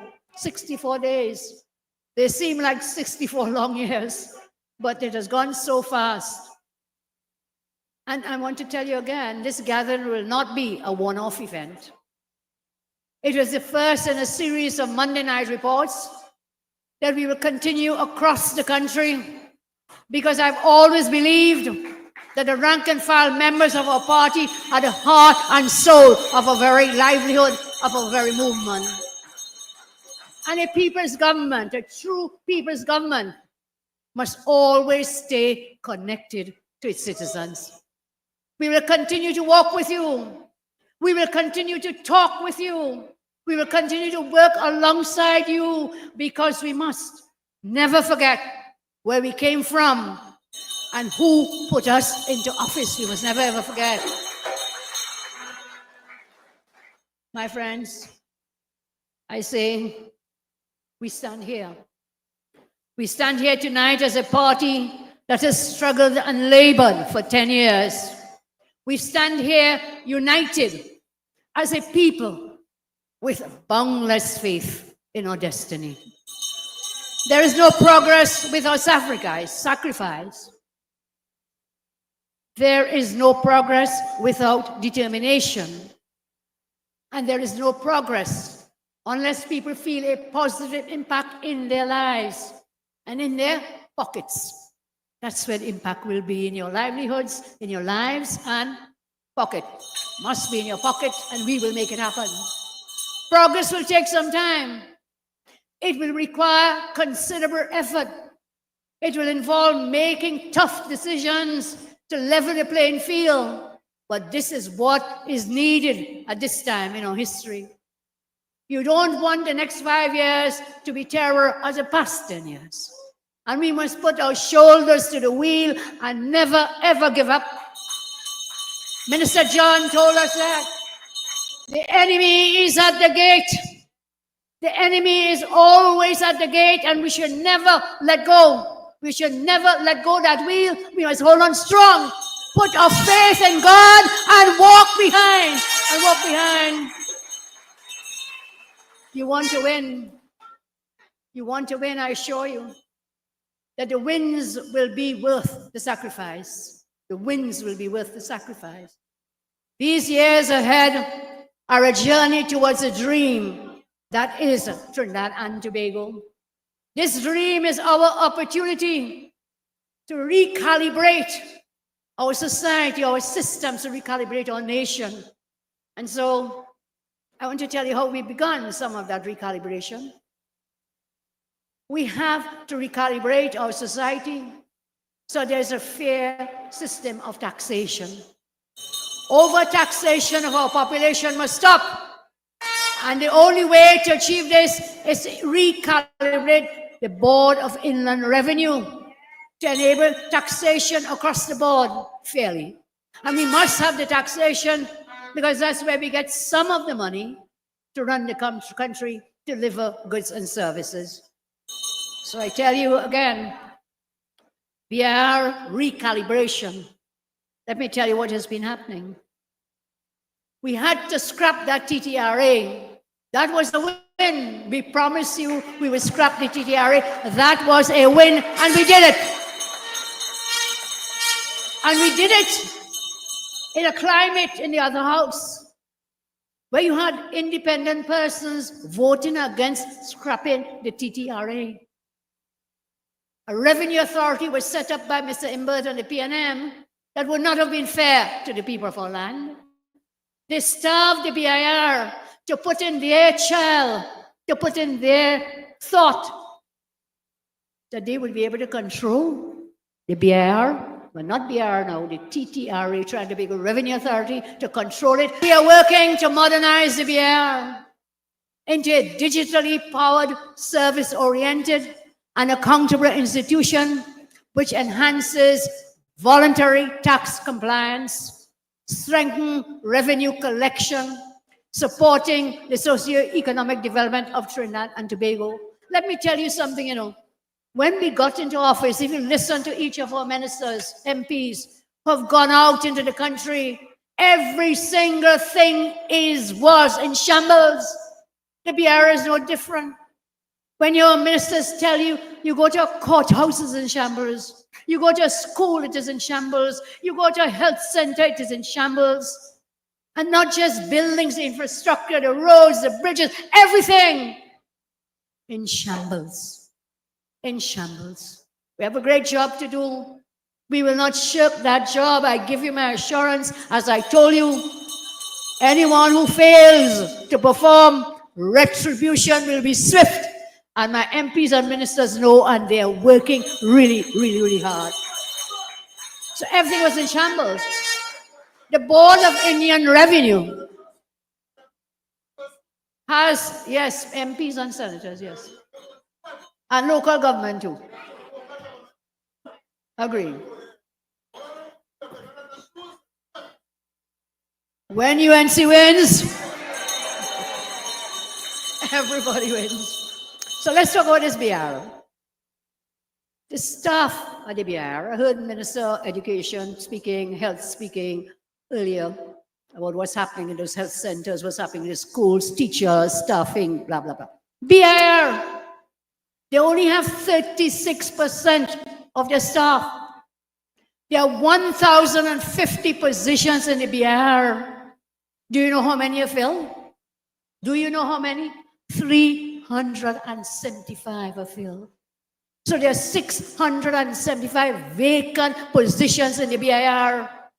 This means the BIR is 64% understaffed. And people out there begging for jobs, you know. Qualified people want jobs, you know. So we are going, the core, the backbone of the BIR system, something called GenTax, is now 8 iterations outdated. This is the software. So we 8 iterations, way out 8 times. The world has gone ahead and we are living in the Stone Age. So we have to improve that. We have to use the digital software, the technology to get our BIR going. So Mr. Imber is saying, they have no money. They're shutting down TTRA, BIR. What did he starve the BIR of human and financial and technological advances? So the BIR was collecting next to nothing. And that's how he wanted to shut it down, to put his hand-picked people in the TTRA.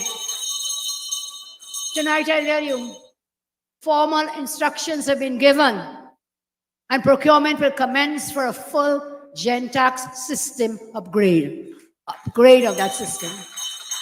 This upgrade will enable real-time access to taxpayer data,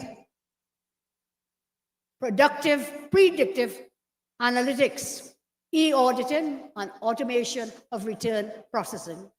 There is a cabinet note now before what is known as the Finance and General Purposes Subcommittee of the Cabinet, awaiting comments from the Honorable Attorney General. The cabinet note emphasizes increased board engagement and mandatory meeting schedule, tighter reporting protocols, enhanced oversight mechanisms to ensure accountability, better governance and efficiency at the BIR. Process modernization, including a detailed roadmap to streamline registration, compliance, audit, and collections is in development. We are focusing on areas which include standardized procedures, better coordination between departments and audits. Remember when Minister Imbert and his people refused to allow the Auditor General to audit the records of the central bank? You remember that? About $3 billion missing because they killed the whole BIR. They didn't want anybody to go in to find out what we're doing. And guess what? They hired some private firm. Now, I am told it's some company called BDO. They hired to do audits, not just there. We are seeing in the cabinet coming every week audited statements of several state organizations by something called BDO. Now tell me, I'm asking for a friend, only asking tonight, whether this BO is connected to the brother of Stuart Young, the one named Angus Young. Tell me, you left the Auditor General out. That's a duly independent person office to audit your records. Brought in some company, I am told, and I'm asking BDO, any relationship to one Stuart Young, the one late Prime Minister, and to his brother, Angus Young. These are things you need to know. You must know what was happening in that former government.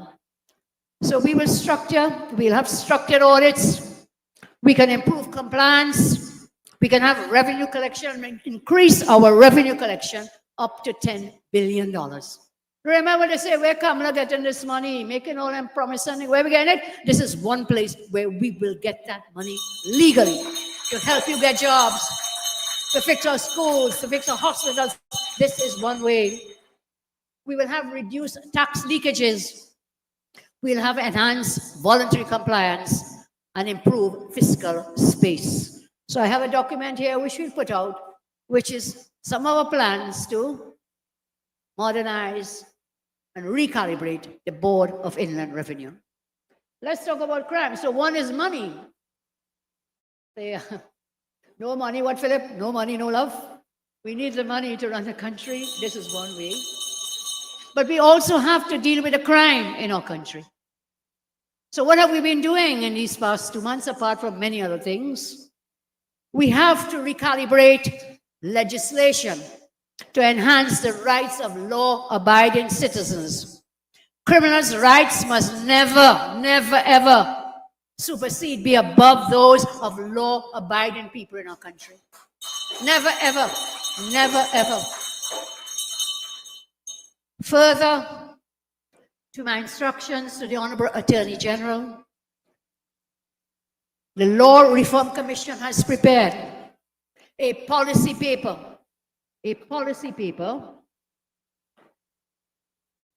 entitled Protection Against Home Invasion in Trinidad and Tobago, an examination of stand your ground and other self-defense laws. They have also drafted a bill entitled the Home Invasion, Self-Defense and Defense of Property Bill 2025. In 2 short months. In accordance with Section 3 of the Law Reform Commission Act, Chapter 304, the Law Reform Commission received instructions from the Honorable Senator, Attorney General of the Republic of Trinidad and Tobago, John Jarrett. Give him a hand of applause. He's really working really hard, to undertake a comprehensive examination of the relevant statutes in other jurisdictions, stand your ground laws, the model which exists in Florida, for example, any other relevant domestic laws which address self-defense options available to occupants of dwellings by which they can protect themselves from home invaders. This bill seeks to establish the offense of home invasion, and in that context, to provide a person has no duty to retreat when operating in self-defense, in defense of his property, in defense of his family.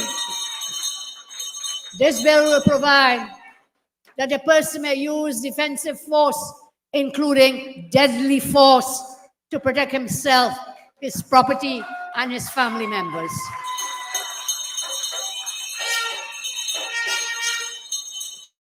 The bill would establish, as I said, the offense of home invasion and set out the parameters of the offense. This will include the unlawful entry by a person, the home invader, into a dwelling house with intent to use force or threaten the use of force on persons in that dwelling house. The offense of home invasion will also cater for instances in which a home invader intentionally causes any injury to occupants of that house, including grievous bodily harm, grievous sexual assault, rape, and death. A home invasion may involve a home invader stealing, damaging, destroying property in a house with or without the use of intimidation, threats, or violence. Further, a home invasion may involve the use of a weapon, a firearm, or an explosive device in order to cause grievous bodily harm, permanent disability, permanent disfigurement, or death to any person in that house. In this bill, provision is also being made for aggravating factors where home invasion is carried out by a member of a gang, a participant in an organized criminal activity, or in the presence of a child, senior citizen, differently abled, or vulnerable person. For the purpose of self-defense during a home invasion, the use of deadly force may be justified where an occupant reasonably believes that force is necessary to prevent death, to prevent bodily harm, to prevent grievous sexual assault or rape. The bill is drafted say thanks to the government. Give us a round of applause, I ask you. The bill is drafted within 2 months. And we will put the bill out for consultation. We'll put the bill out for consultation. And Thursday, it will be presented to the cabinet, and national consultations will then begin with a targeted completion date in AG, July. After the consultations come in, we will continue working with the suggestions that come in from John Public, from you, from various stakeholders, and we will put it together that once the parliament reopens in September, that bill will be laid in parliament and we will move to pass it in parliament to give you greater safety and security. So this is the stand your ground letter sent to the Honourable Attorney General, sending us a policy paper and a draft bill. So during July, while Parliament is closed, we will not stop working. We will have the consultations out there. This is a policy paper together with a bill for helping you to fight out home invaders. In addition to this, in tandem, together, we cannot have just home invasion laws. We must also give you the power, the tool, the instrument to protect yourself. And so what we will do, we are working on amendments to the Firearms Act to make it easier for law-abiding citizens to access legal firearms.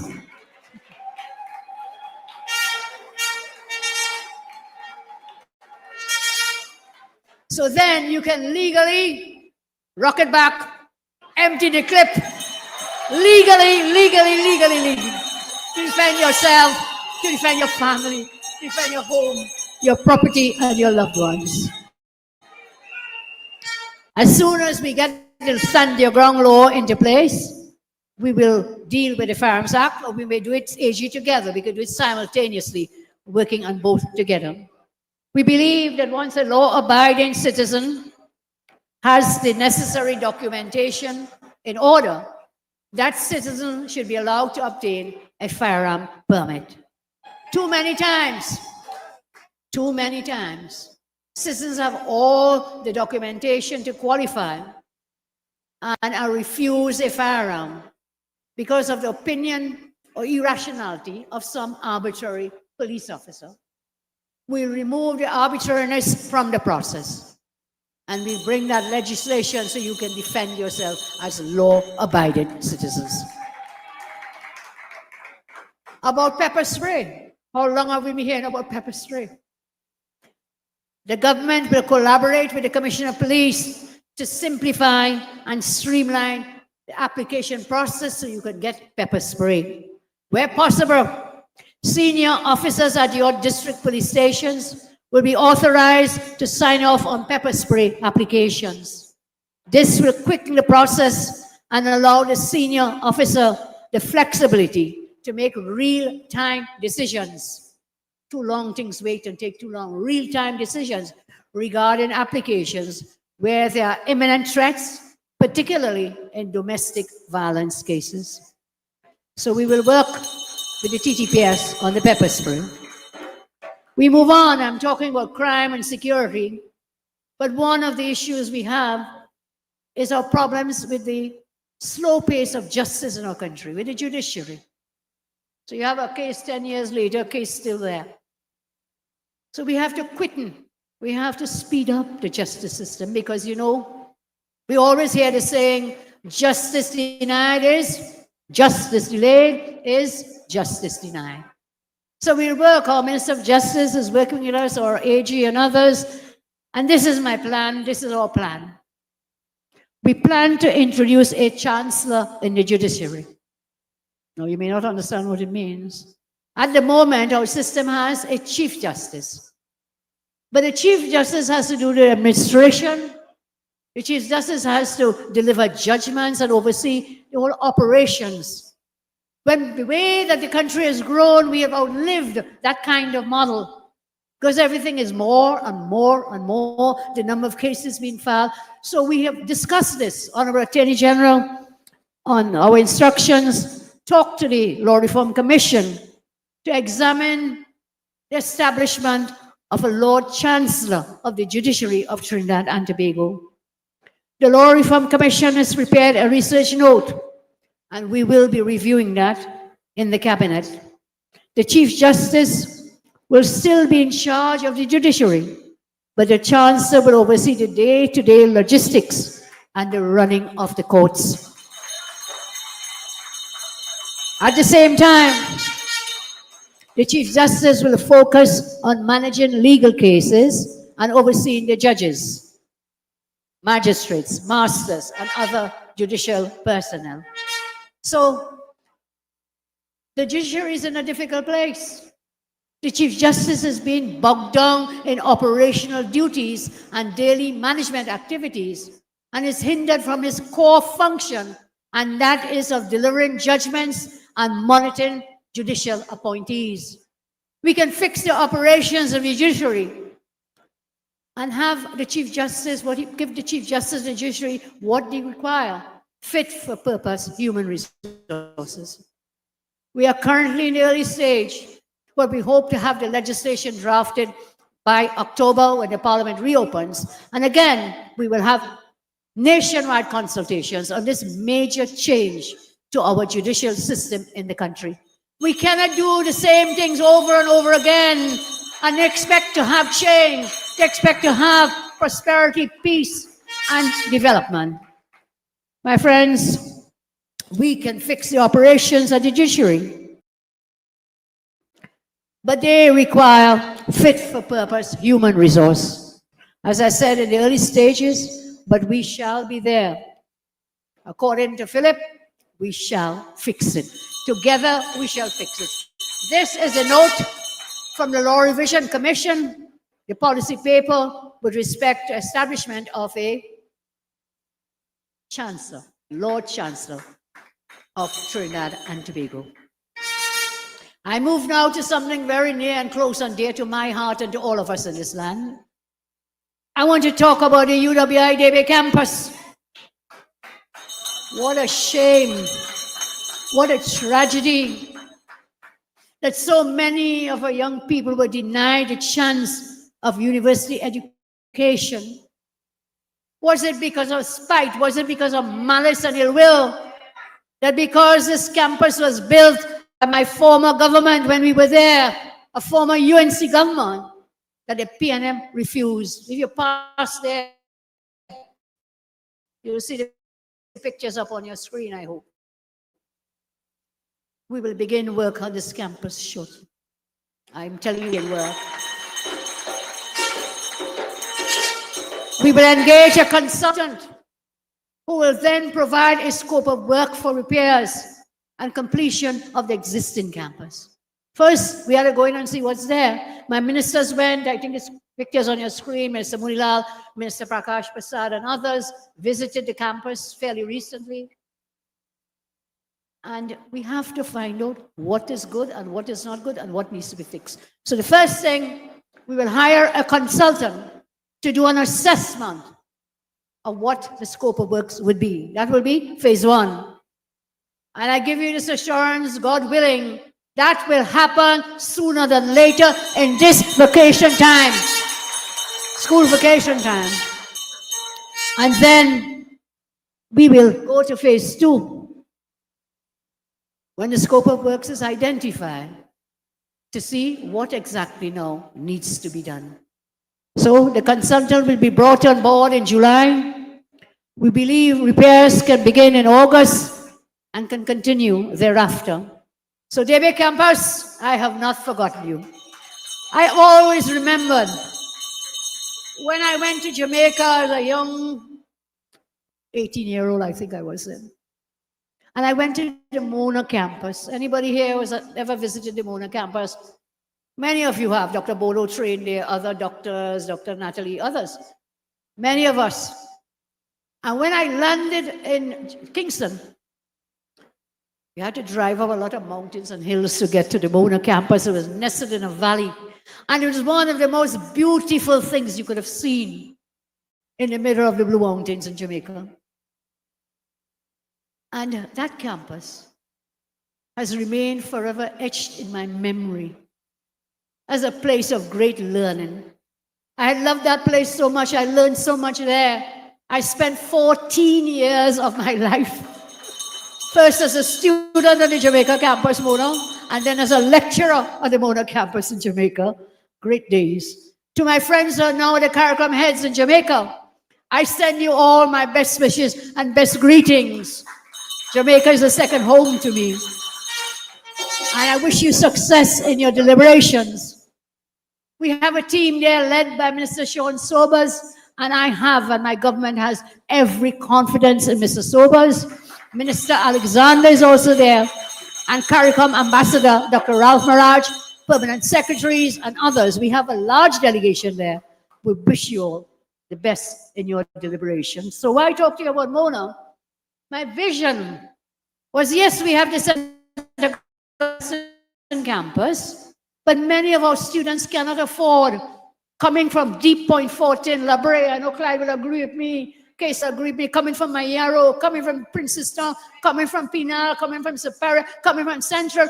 To go to stay in St. Augustine, you have to have money in your pocket. Money. Were denied that opportunity because their parents just could not afford it. And that was the vision I had, to build this campus in the South, equal to the one in St. Augustine. Is a great campus. UWI is a well-recognized institution worldwide. And so, as I did once before, my dreams were then shattered.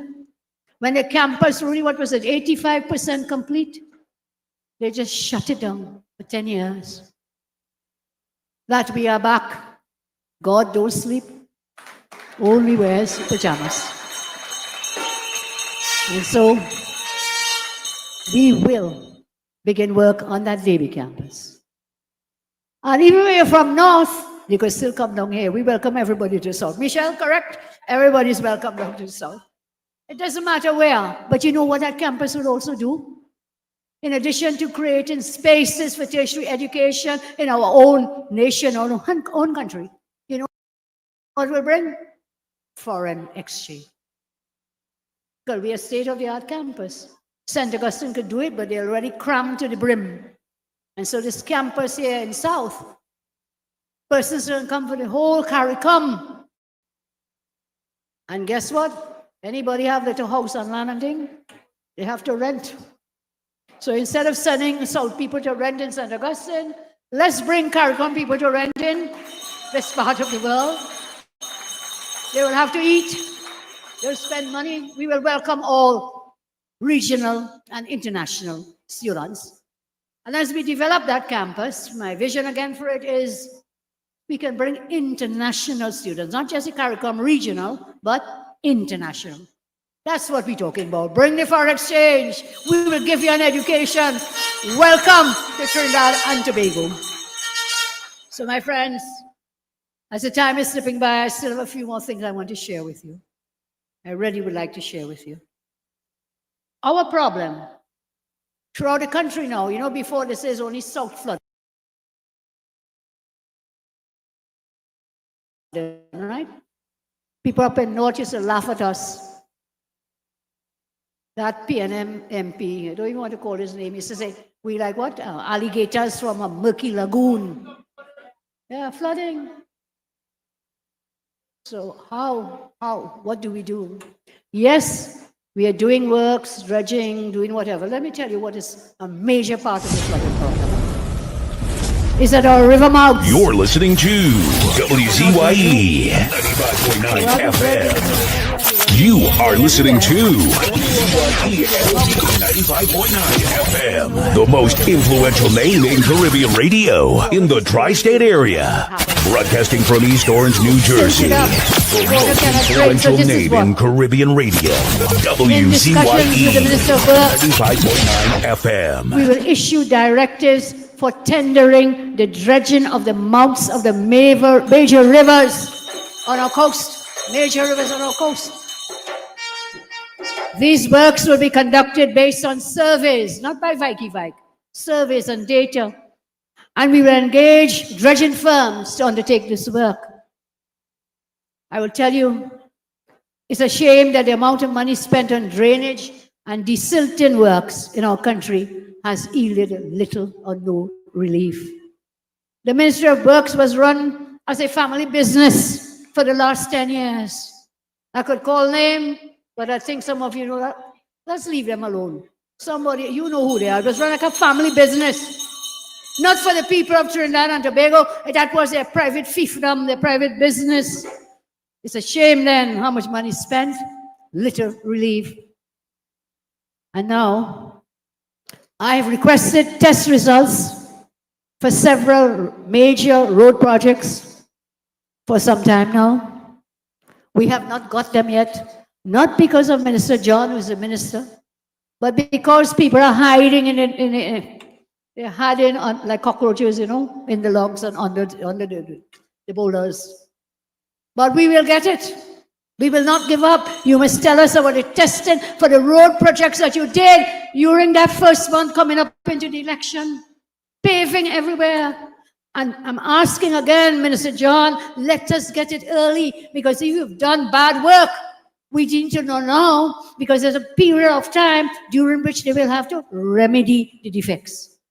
So if it stays too long, we had to go and pay all over again, but these people were paid. So let's get the testing works, building thing all about and just putting asphalt on it, putting pitch on it, and fooling people before elections to think they were taking care of you. So I'm awaiting those test results with eager eyes. And therefore what I will do, should we fail to get them, I intend to make a request to the ACIB, the Anti-Corruption Investigation Bureau, to review some of the previously awarded contracts and operatives at PO, at NIDCO, and at the Drainage Division. Hopefully, the Anti-Corruption Bureau will be able to locate these test results, as the existing personnel of the various ministries, they have been unable to find them, or so they say.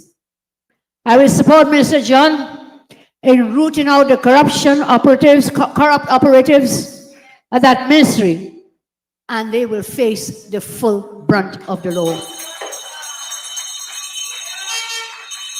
So, I want to share with you, when the Parliament reopens, some of the upcoming legislation in the new session of Parliament, which will begin in September. Noise.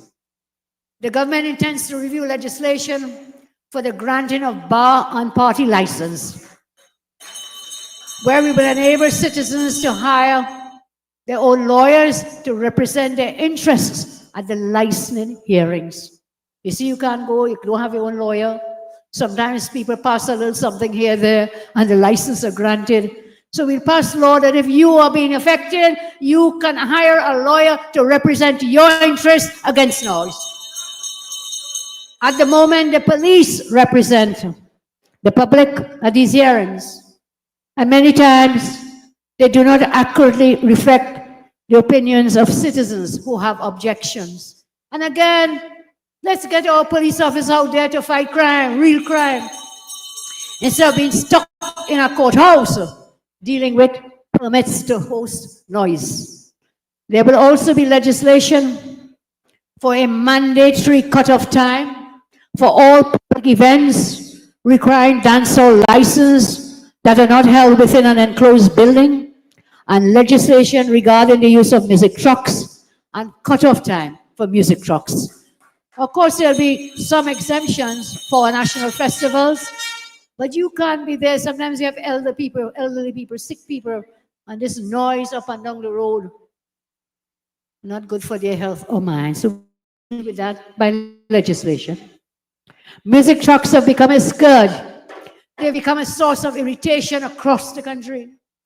And many nights you hear them playing music loudly at very late hours. My friends, many nights, loud. Fireworks legislation will be brought to the Parliament and passed in the new term. As I said before, there will be specific days and periods when persons will be allowed the fireworks and, of course, the music trucks. and the bar license and party license. I move now to addiction. I've spoken about this in the campaign. Gambling, marijuana, alcohol legislation will also be brought to Parliament. We intend to raise the legal age for gambling and marijuana use to the age 25 and older. And the legal age for alcohol will be raised to 21 years and older.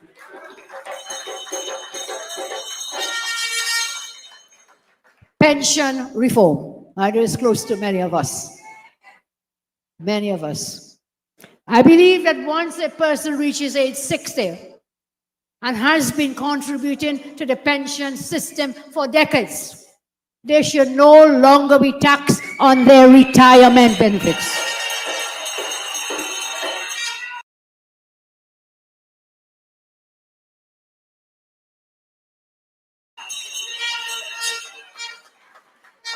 The ongoing tax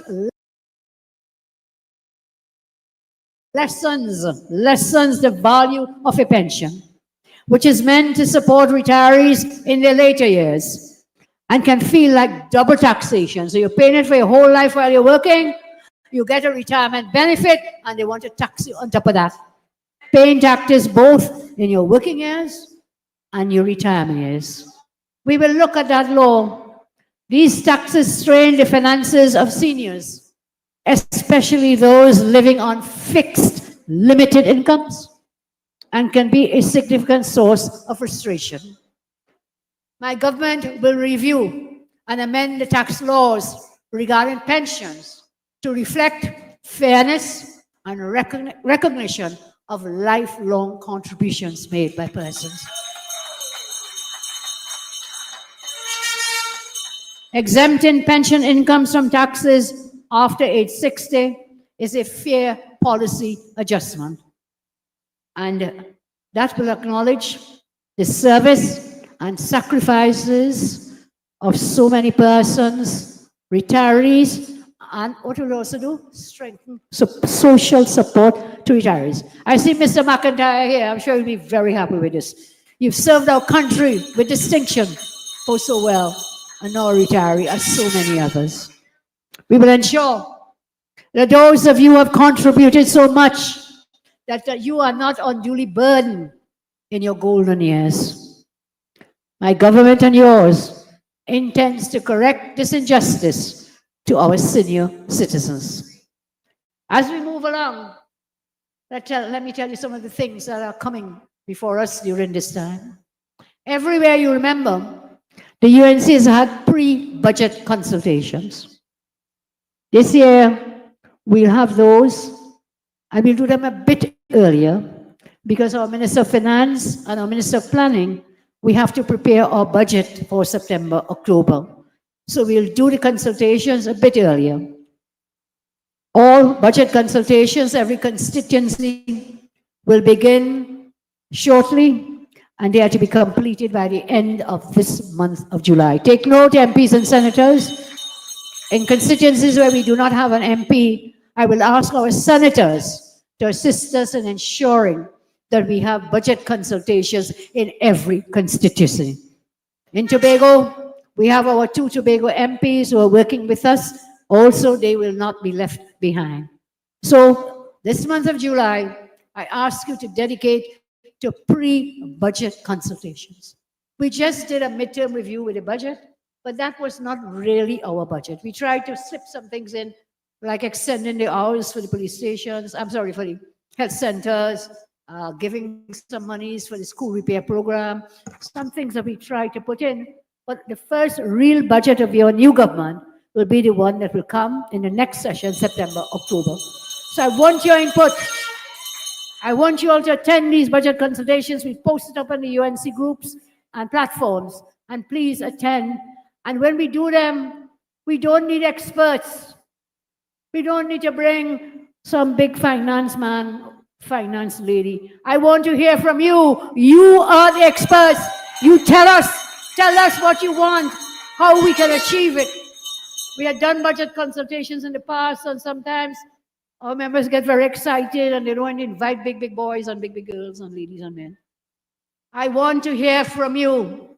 Promise me you will attend and give us your suggestions in your constituencies. I thank you very much.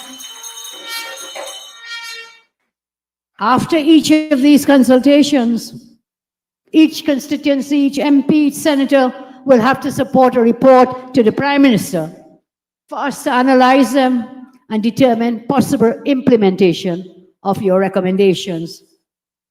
It is that deep and enduring connection to grassroots people that has allowed us to truly understand the pain and the frustrations and the hopes of the people across our beautiful land. And it is that connection with you that will guide our budgetary policy in the upcoming session of Parliament. So, I know others have mentioned, but I will not let it go by. I think we have been truly honored and very blessed to have the visit of the Honorable Prime Minister of India, Sri Modi ji, which took place July 3rd and 4th, 2025, was a landmark moment in our nation's history for many reasons. One of which is India has 1.4 billion people. Can you imagine that? I cannot imagine 1 billion. I can't imagine less than that, but 1.4 billion people. They are the largest democracy in the world. And so we thank Prime Minister Modi and his delegation. It was a proud achievement and deepening of our ties with India, but it also delivered direct benefits to the people of Trinidad and Tobago. So it wasn't just about economies of the world. When you're looking for friends, those are good friends to have. And so this historic initiative resulted in major agreements across a dozen sectors in our country: health, education, justice, renewable energy, trade, agriculture, public admin, foreign policy, across the spectrum of human endeavor. Education. I was very proud, I know you'll be proud with me, the laptop initiative, 2,000 laptops from India gifted to the children of Trinidad and Tobago. In addition to that, the Ayurvedic program and Indian chairs at the University of the West Indies. Health. India will provide 20 dialysis units. 20, you know, not one, not two, 20 to Trinidad and Tobago. When I campaigned, I told you when UNC wins, everybody wins. Our patients who need dialysis treatment, they will win also. I told you we'll extend the hours, we service more people who need dialysis treatments. That's in health. And then the prosthetic limb in health. 20 units, I told you. Very important, equally important, 2 sea ambulances. There was a sea ambulance. So if you're in Tobago and you're in trouble, take the sea ambulance and come down the road. If you're outshore, out on the waters, on the rigs and all the work we are doing in the waters, territorial water, we have an air ambulance to go and look for you and pick you up. And give a round of applause for that. Sea ambulances.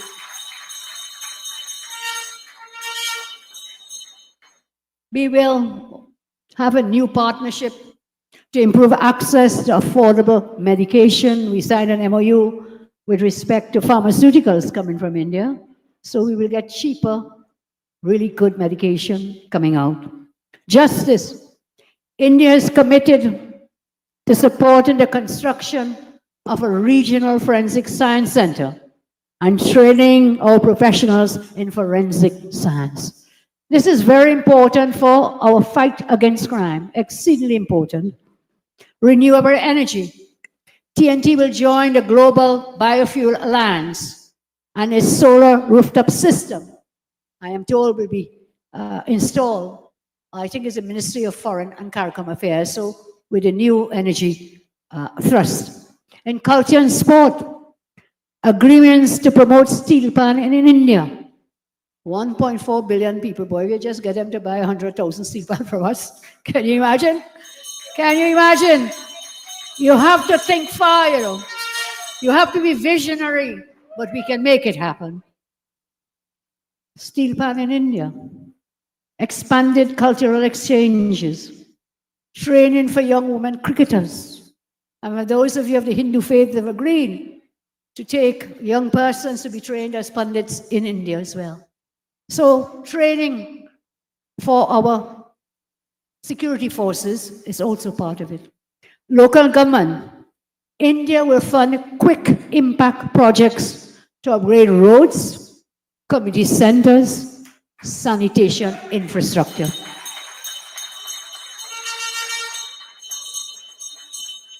So go to the budget consultations and put in your requests, please. Community centers, roads, infrastructure. In public administration, TNT will become a regional training hub under the iTech program, with Indian experts providing large-scale training for whom? Our public officers, those in the public service. Foreign policy. We both countries agreed to mutual support at the United Nations, strengthening our global influence. India has agreed to support the Trinidad and Tobago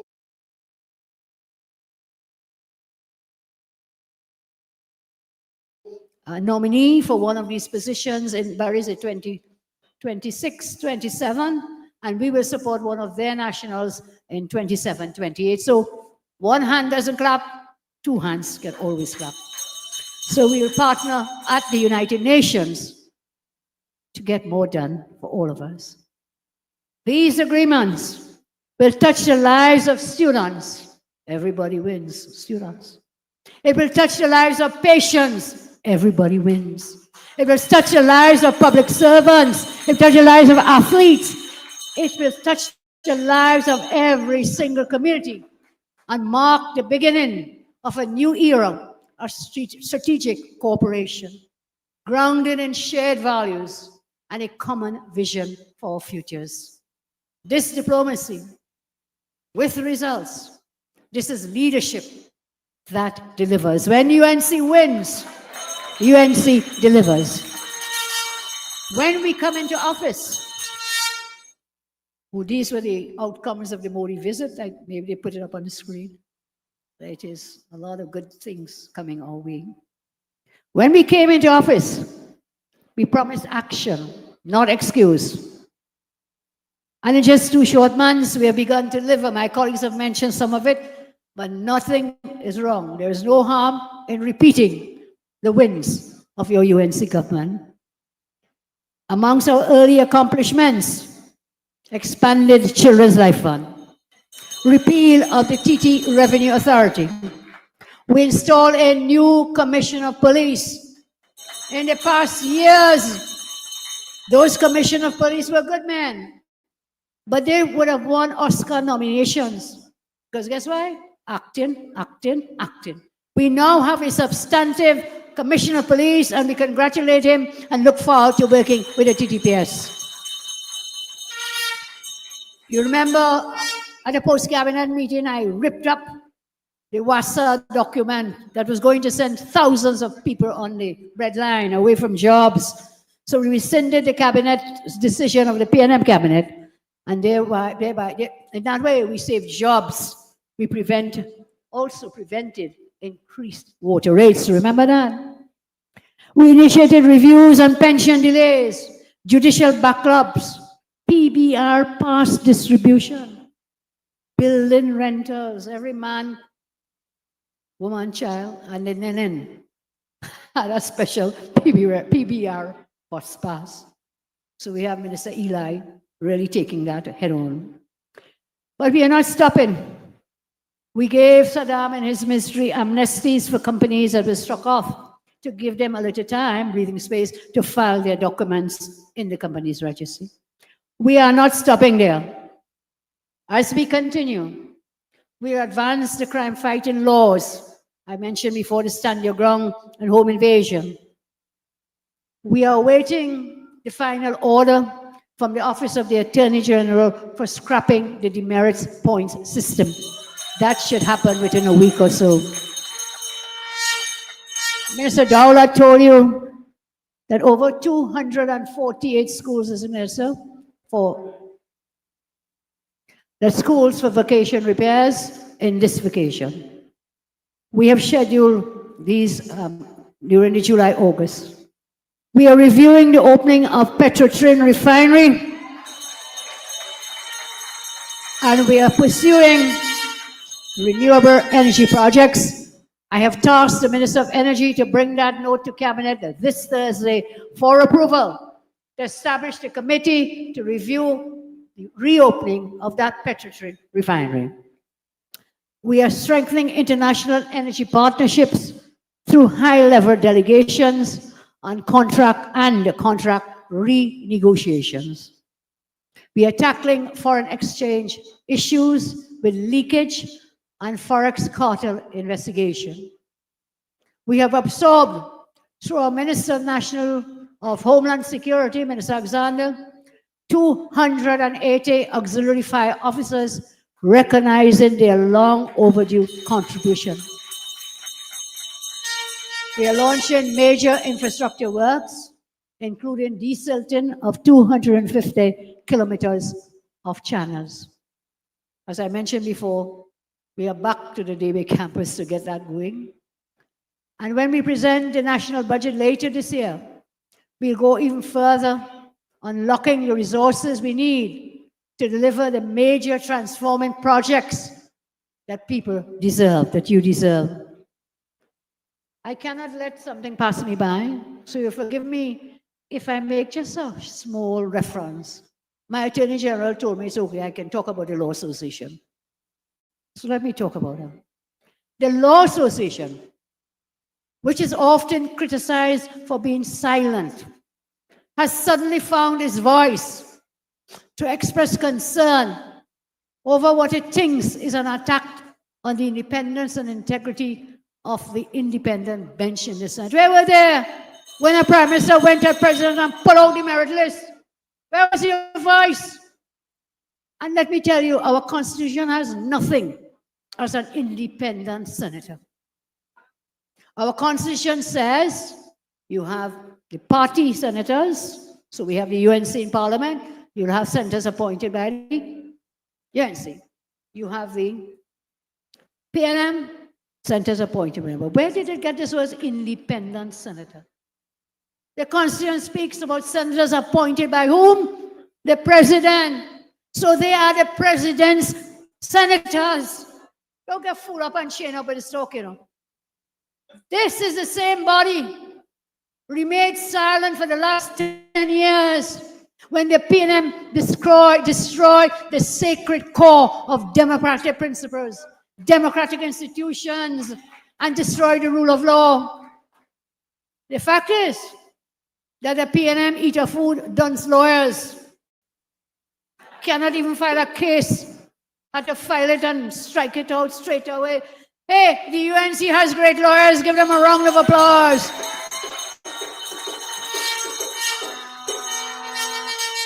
These eat-a-food lawyers have long infiltrated the executive of the Law Association. And it's high time their political hypocrisy and agenda are exposed. People are no longer fooled by greedy, legal, fake elites masquerading as independent voices who are quietly gorging on the treasury by the billions.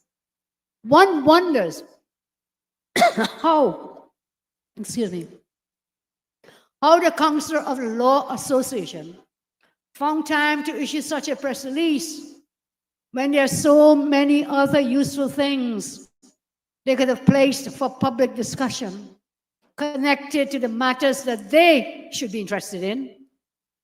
One will recall over the past few years, lawyers have clamored for the council to come on strongly against virtual court hearings, non-functioning court buildings, delays in judgments, and secretive process that its president engaged in for the appointment of recent batch of senior counsel. There were secretive discussions, the same law association. But you know, at times the mask slips, the facade, it slips away, and the average citizen can connect the dots. 6 decades after gaining independence, the public is awakening to the fact that those who claim to be independent are actually reliant on the PNM's favor and will do anything to regain their former status. This pseudo aristocratic hangover from colonialism, where some believe they can lecture citizens from a position of superiority, is evident in the placement of PNM operatives in supposedly independent institutions. The law says this charade does not fool the population. I told you when I was sworn in, Trinidad and Tobago does not begin and end at the lighthouse.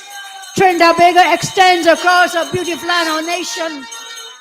And we, the government you put in place, we will defend each and everyone in this country. I want to tell you what will be happening next. Some more announcements before I take my seat.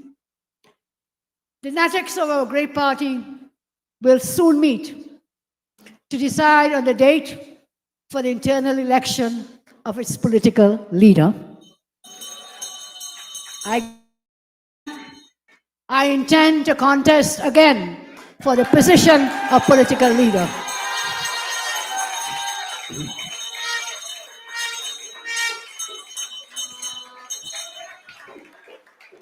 Thank you all very much. I hope you will give me the honor of leading you into this term in government.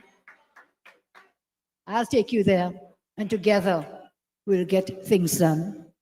So, again, for those who did not hear, maybe turning on open the door in the fridge and then closing the door. I intend to contest as political leader of the United National Congress. Any and every member of the United National Congress, you have a right to file a nomination for the position of political leader. If you want it, come and take it.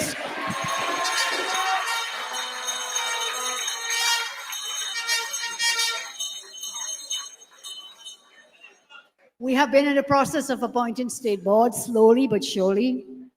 We have to do due diligence.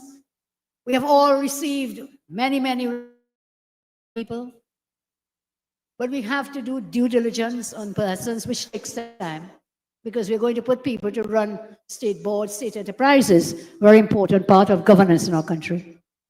So I appreciate your patience. We're working on it. We're also doing our best to fulfill requests for jobs for suitably qualified persons. But that again, a lot of the enterprises, the hirings cannot take place, so it takes time, as everyone has said. The boards have to go into place, the RHAs, the state enterprises, and then we will advertise and people can apply. So it is not simply a matter of sending your resume to an MP or to a senator or to me. You will have to go through a process, a fair and equitable process. Please remember that. We cannot have attacked the PNM for their eater food people and placing their stooges here and there, and then we do the same. So I give you the assurance we'll do the best that we can to have a fair and equitable process for employment. As I close, as we are in this penal secondary school, I want to tell you something. I've asked the Minister of Education to send me a list of what has been described as high-risk schools.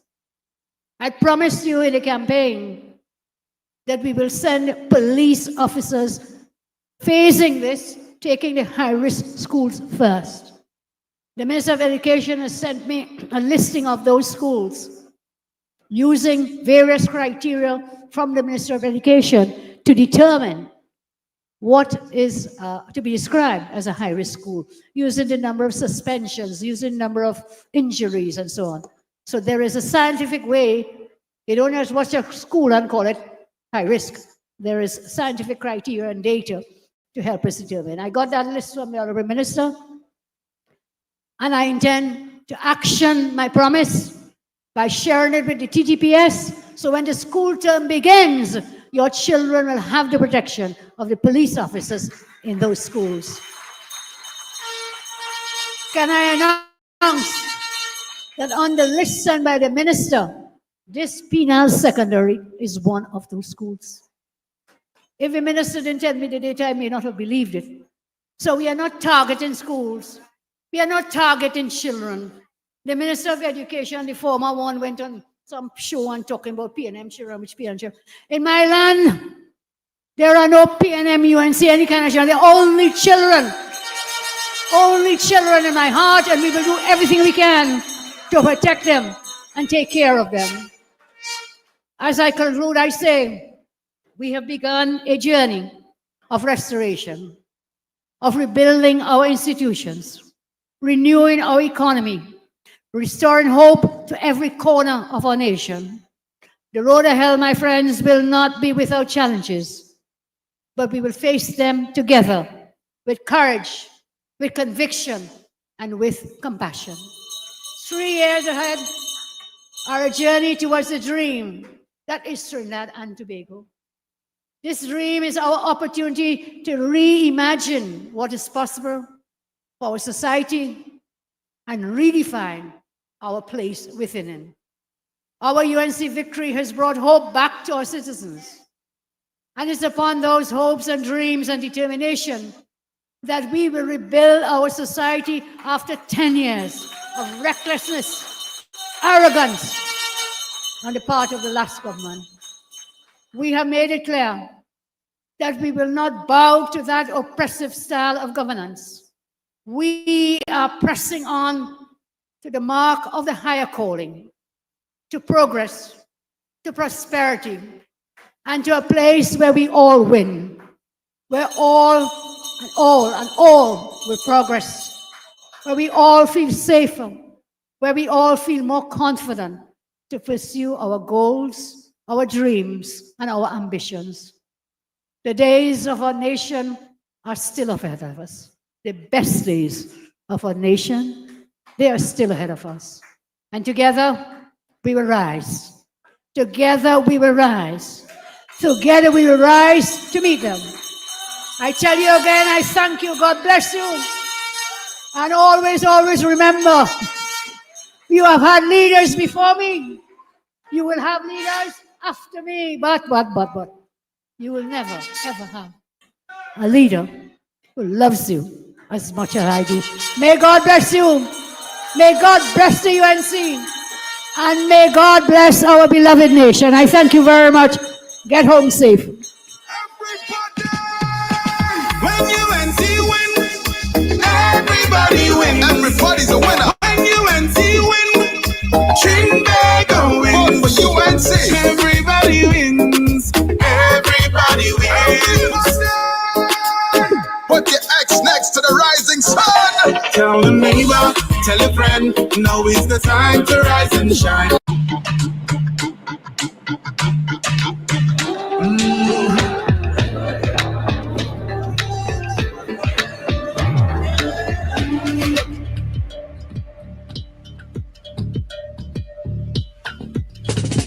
When UNC wins, everybody wins.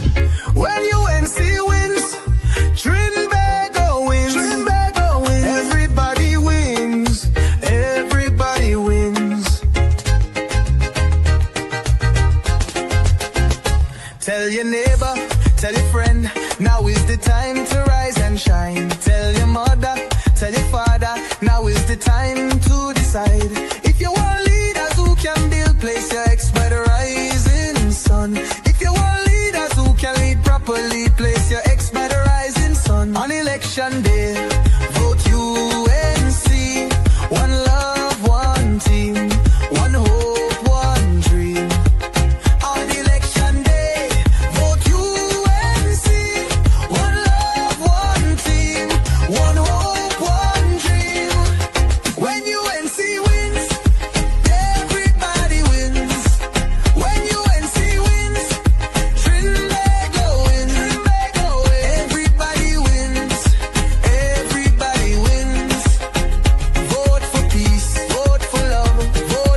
the bloodshed, tired of the taxes, tired of the potholes and all the excuses, tired of no water, tired of stretching a dollar, tired of the high grocery bill.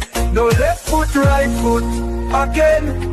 No more struggle, no more strain, no more pain. We want to see we way, we want a brighter day. No more rolling again.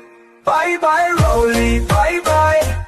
Bye bye Rowley, bye bye. We're not voting for you.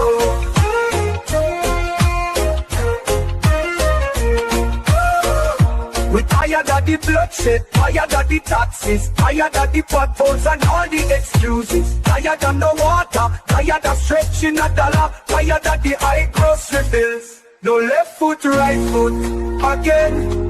No more struggle, no more strain, no more pain. We want to see we way, we want a brighter day. No more rolling again. Bye bye Rowley, bye bye. Bye bye Rowley, bye bye. And of course, let me say a special hello to all the WZY 95.9 FM listeners. Let me don't even waste any time. We just got a few minutes left here. Yeah, Tommy, welcome. Man. Yes, indeed, yes. Yes, indeed. Very informative. Yeah, another splendiferous, trumandiferous, marvelous, splentastic, spectacular. Yeah? Yep. Yeah. Hey, Caribbean Soul, way. Yeah. Blessings to you too, CV. And Rajesh, listen to what Caribbean Soul just used there to me. That's what I like about this thing. I like this thing too bad. Caribbean Soul says, wait, go on, boy. Wait, Caribbean Soul, boy. I think, yeah, boy. Caribbean Soul say, Rajesh, I doing splendiferous. Yeah, Caribbean Soul, boy. That's how we just do it, you know. That's right. Hey, remember the word, Miss Santa Cruz did use the other day? I didn't write it down, you know. I don't write down that word, but yeah. No, Nora, thank you. Yeah, listen. Chanjamati, Bethler. What part of Florida are you joining us from? What part of Florida? Candy. The dog says Clico. BO report. Welcome in. Thank you. You're live. You're live. Turn on your computer. Hello? Turn on your computer and talk on the phone. Yeah, Tommy. Uncle Tommy. Good evening. You're Hello? live. You're live. Everybody hearing you. Yeah. They terrorist speaking. Yeah, now. What? Wall Street? Yeah. You Prime Minister for your money? Yeah. That is Prime Minister, you sure me. Rowley? I hope Rowley watching. Rowley was a total waste. That woman is a boss. And Rowley, he must be hiding under his bed. Watching. Now you're going to be good this time. Have a good night. Same to you. Thanks for calling. Yeah. Come on, bless. Yeah, Tommy. Tommy. Tommy, hang up the phone. Yeah. Tommy. Yes, sir. From Leesburg, Florida. Where Leesburg, Florida is? You know where Leesburg is? I know I've heard of Leesburg, but the place that I can't tell exactly where it is. But it's probably north.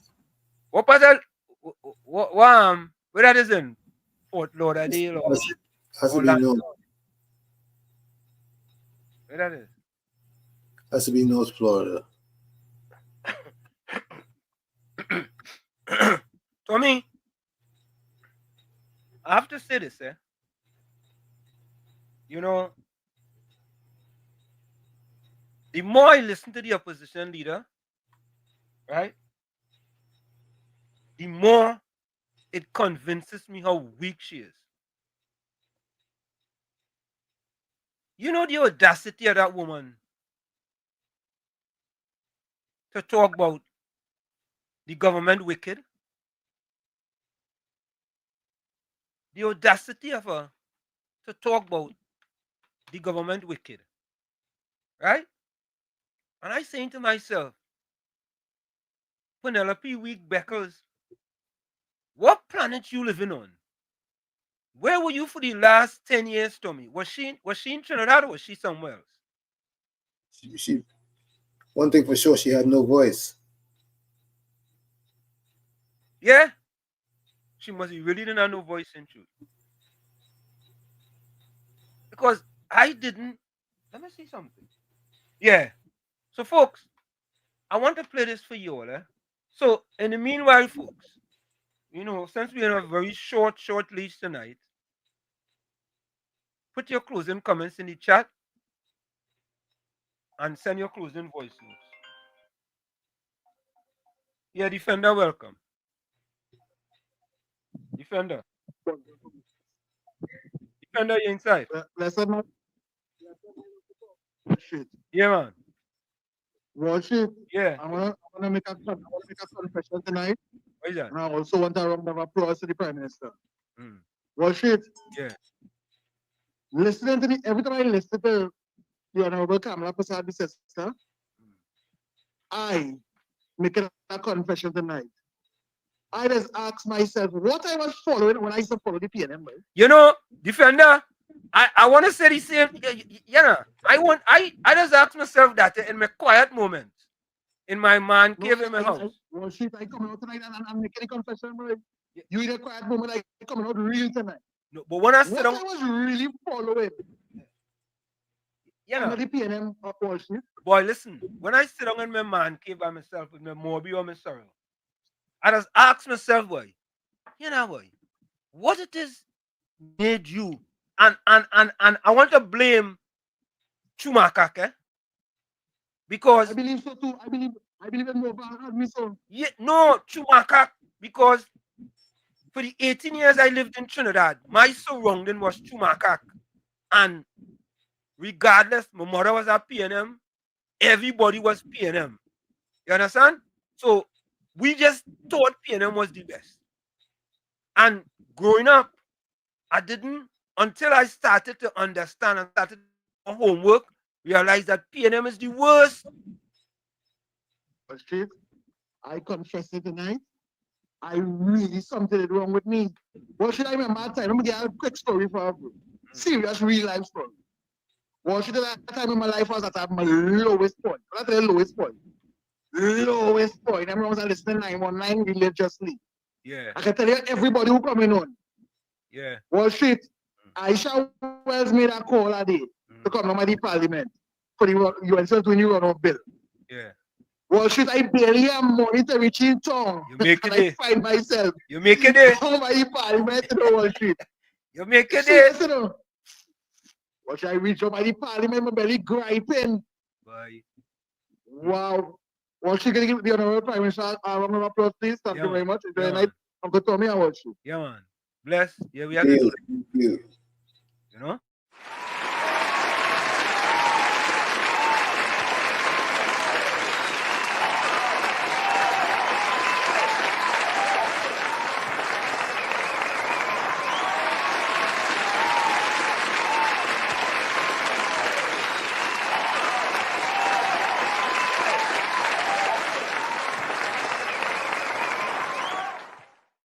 No, I. Mr. Intellectual, welcome. Blessed evening, gentlemen. I now get in and I realize that I miss out on plenty. Yeah, you miss out on a lot, boy. A whole lot, boy. Yeah, but this was nice. This was nice. Mr. Florida just made an important statement there. You know. That is the power of ignorance. You mean Defender? Defender? You mean Defender, the caller? Oh, yes. Yeah, yes. Defender. Yeah. Yeah, you see. Yeah. Ignorance leads us to a place of security that we know nothing about, Yeah. only to realize that what we assume is security is totally destroying us. And I am glad to hear that you guys are coming out and stating the facts in the sense that where you were back then to where you are now. And to me, Mr. Intellectual, let me that is just cut good. here. Let me say this, I am not hiding from the fact that I used to be a PNM. I'm not hiding from that. You understand? But those moments, when I look back on it, was some of my most ignorant moments in my life. In that, when I used to listen to them, I didn't open my mind to entertain anything else until I started to do more homework, more research. I think when I became a professor like 13 years ago, it started to open my horizon year by year by year. And then I started to do research. And then I just see, boy, that PNM party wicked and evil, boy, to their own black people, you know. Them don't like their own, you know. And that was make me more sort of militant. And when it happened with the building in Chumacac and then the building in Port of Spain on Duncan Street, that make it even worse. Go ahead, Mr. Intellect. Well, I was just going to add in a little thing. Like before, when you used to put Skippy on the edge, and he used to, I remember them days. he used to have Mr. Nori, Yeah, jumping hoops. correct. Right? And trying to explain to them, why are you defending the indefensible? Correct. Why are you trying to make something out of nothing? Correct. It's impossible. Only God could do that. You know? But I really admire the fact that you were bold enough to come out and state that you were in error. Yeah, I mean that. And that you have amended your ways. Listen. Unlike some of our friends. Yeah, Yeah, I'm listening. Yeah, what it is, boy. You know what it is? Mr. Intellectual, it's like, boy, you wake up one day, boy, and you see light at the end of the tunnel. And that light wasn't 100-watt bulb, it was 1,000-watt bulb.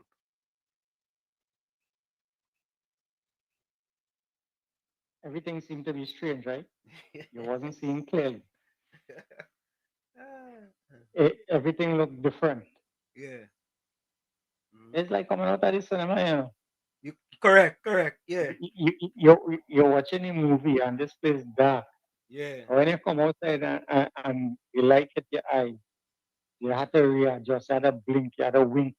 Correct. You have to stand up, you have to watch, you have to look around to ensure that you readjust to the environment, the new environment that you're seeing now.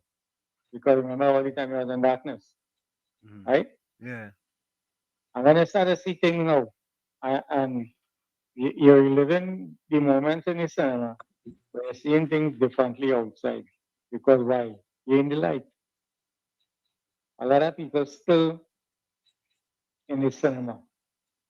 They're living in that darkness and they're just gobbling down the movie that is being fed to them, not realizing that they are being brainwashed, being taught to accept mediocrity and being made slaves to a movement that doesn't care about their future, but cares only about the money that they could make.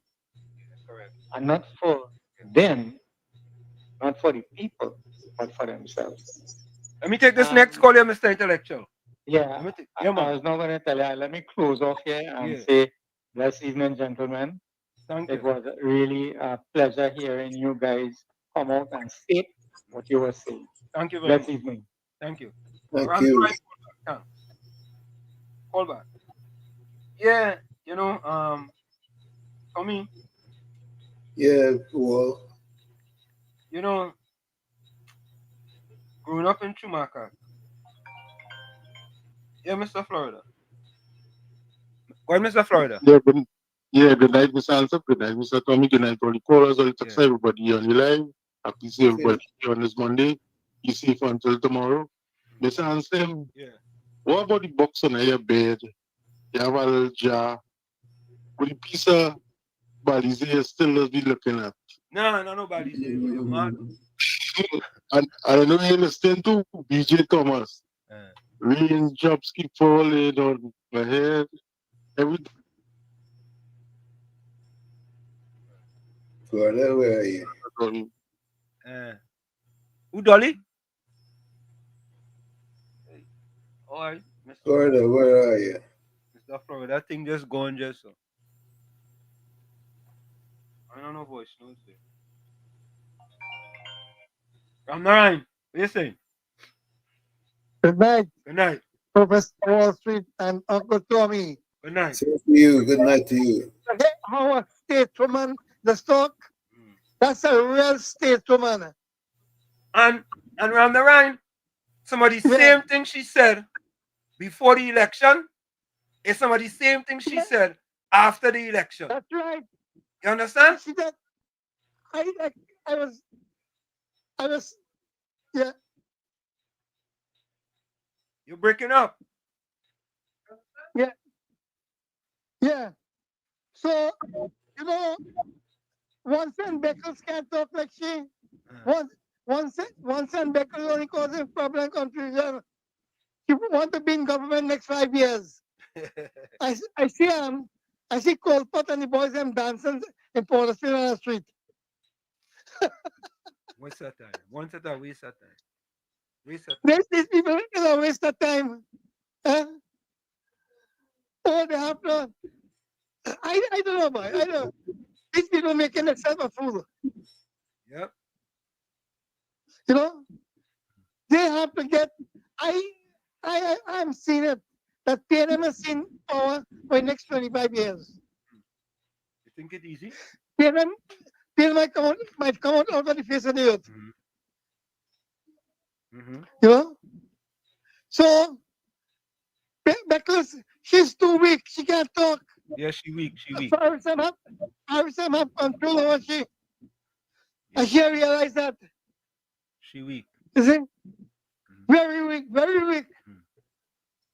Yep. Anyhow, you all take care. Talk to you tomorrow. Yeah, man. Bless. And tonight, what Minister Saddam Hussein, with respect to them companies, Kudos Cleaning Maintenance Company Limited. Yeah, Mr. Florida, you call job. Yeah. I see that. So say good night to you, Mr. Hansen. Good night to you, Mr. Tommy. Good night to all the callers on the Texas. Happy to see everybody here. Same to you. Same to you. Yeah, man. Be safe. And we'll see you all Tuesday. Mr. Hansen, Mr. Tommy, and everybody. You see that red saree where Penny had on? Yeah. She made that with the same material from the red couch. Oh, God. Yeah. Them companies. Oh, I don't know if I pronounced the name correctly, but I just take it on. Kudos Cleaning Maintenance Company Limited.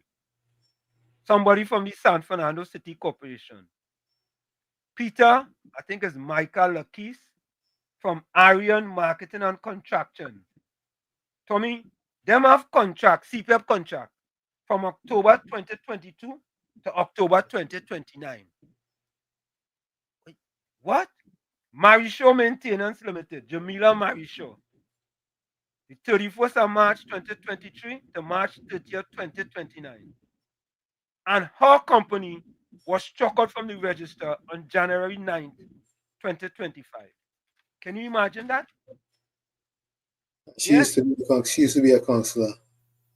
That's exactly right. Correct is right. Right? There were 32 companies that was struck out from the registry. And one company they couldn't find. This is P&M corruption at its fullest. It was massive corruption. So, folks, put your closing comments in the chat, send your closing voice notes, right? Massive corruption. Tommy, now we understand why in 2016, Trinidad and Tobago was the highest it ever ranked in the Corruption Perception Index under the P&M. Now we understand it because it was corruption galore in the P&M. The CPEP program, how, Tommy, one person gained $7 million by? One person? Why they pay the workers peanuts? Why they pay the workers peanuts? Correct. Right? The workers starving. Right? And them fellas, this program was supposed to be for the poor and vulnerable. Correct?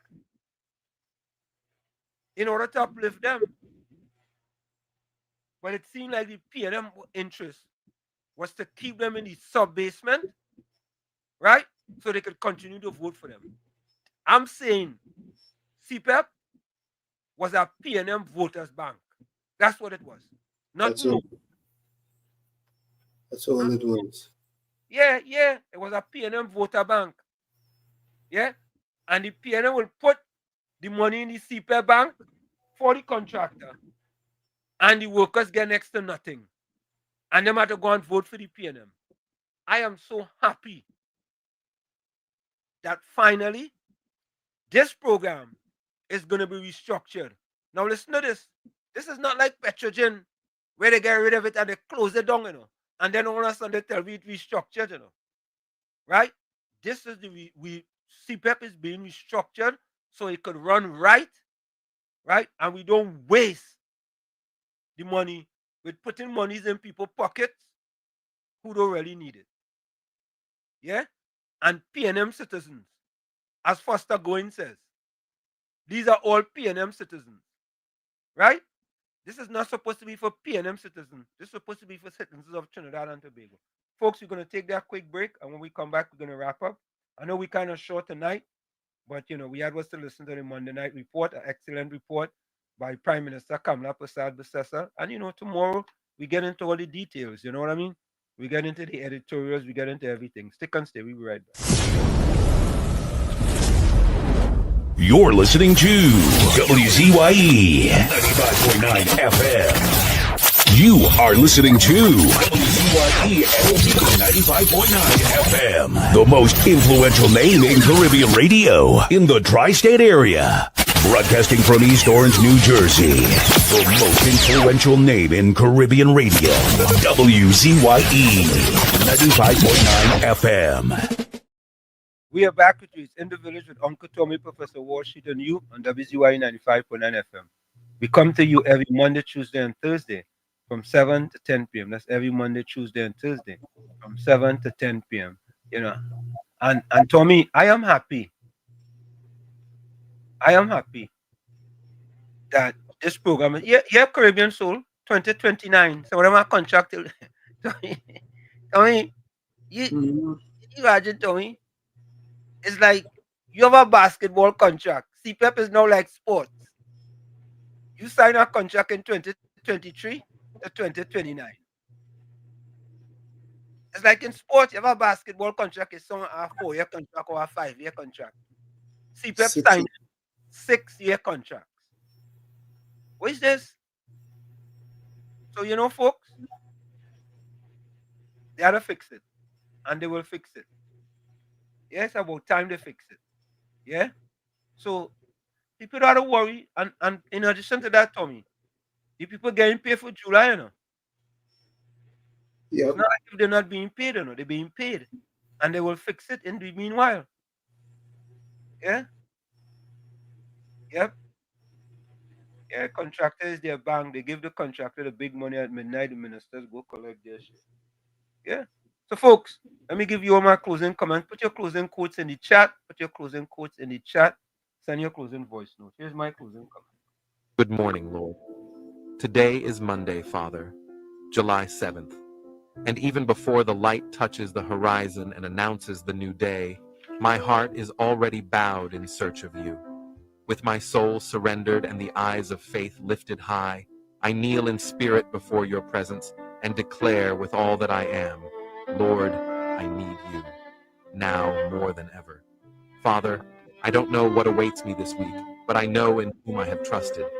You are my safe refuge, my solid rock, the God who goes before me opening paths. If opposing winds come, may my faith remain unshaken. If tears come, may they water hope, not discouragement. If battles come, may I remember that it is you who fights for me. Take my mind, my steps, my decisions. May everything in me be guided by your wisdom. Deliver me from all that does not come from you, from distractions, from traps, from hidden fears. Fill my heart with courage, discernment, and peace. May this Monday be the beginning of blessed days. May your Holy Spirit guide me with power, and may I have eyes to see miracles, even the small ones, in every detail along the way. May your presence walk with me in every step, giving me strength when I feel like giving up, faith when the path seems dark, and peace when my heart begins to worry. Let nothing be greater than the certainty of your love for me. In Jesus' name, amen. Good morning, Lord. From where I sit, this is it. The clock on the wall said that's all I like to say, what I've got to go. Remember, hard work beats talent. When talent does not work hard, and for every 60 seconds of anger, you lose 1 minute of happiness. Remember, your circumstances may determine who you are, but you are responsible for who you become. Let me just say a special hello to Roger Ramke soon, Brian Molino, Ronald Sicharan, Lashmi Maharaj, of course, Busy, Biznet Prasad, Rajendra, yes, Anne-Marie Hassan Ali, and there was one more. Let me see if I could get that one more there. Anne-Marie Hassan Ali. All right. Yeah. Go ahead, Tommy. This is from William S. Burroughs.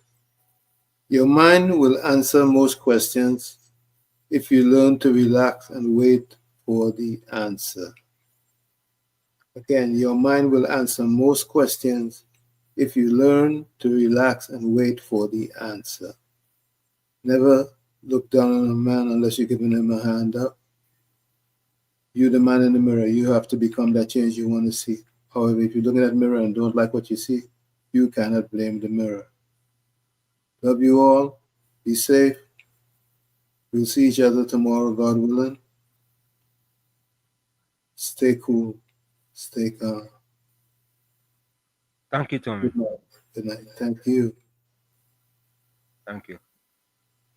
Let me go to the closing comments. Judy Ali says, God bless.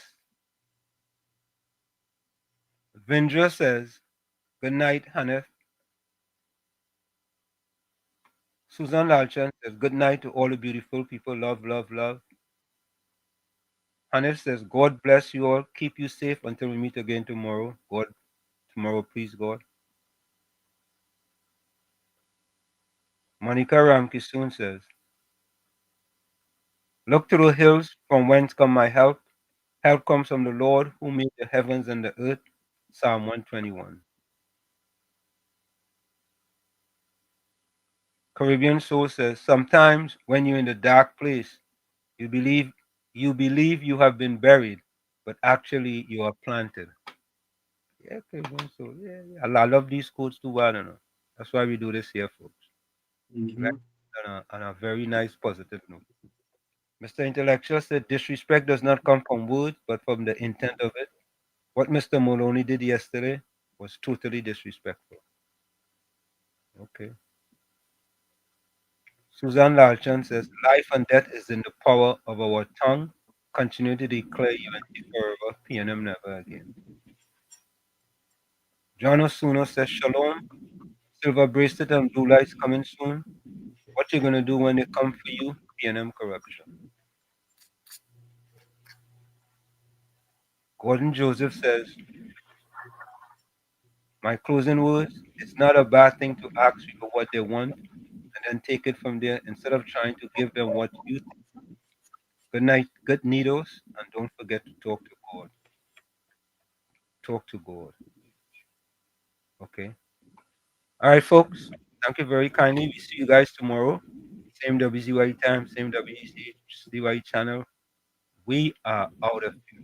See you tomorrow. Bye-bye. Don't forget, tell a friend to tell a friend to tell a friend. WZYE 95.9 FM. And also, subscribe.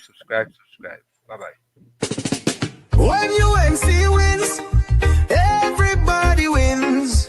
When UNC wins, Trinbago wins. Trinbago wins. Everybody wins. Everybody wins. Tell your neighbor, tell your friend, now is the time to rise and shine. Tell your mother, tell your father, now is the time to decide. If you want leaders who can build, place your ex by the rising sun. If you want leaders who can lead properly, place your ex by the rising sun. On election day, vote UNC. One love, one team, one hope, one dream. On election day, vote UNC. One love, one team, one hope, one dream. When UNC wins, everybody wins.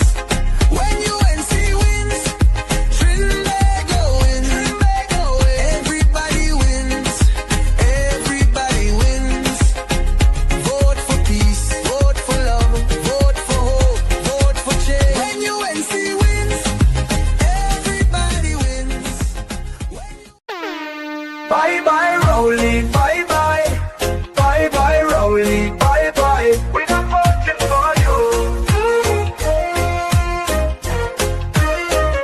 We tired of the bloodshed, tired of the taxes, tired of the potholes and all the excuses. Tired of no water, tired of stretching at the law, tired of the high grocery bills. No left foot, right foot, again. No more struggle, no more strain, no more pain. We want to see we way, we want a brighter day. No more rolling again. Bye bye, Rowley, bye bye.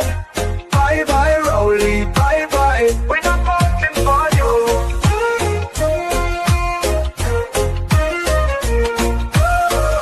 We're tired of the bloodshed, tired of the taxes, tired of the potholes and all the excuses. Tired of no water, tired of stretching a dollar, tired of the high grocery bills. No left foot, right foot, again. No more struggle, no more strain, no more pain. We want to see we way, we want a brighter day. No more rolling again. Bye bye, Rowley, bye bye.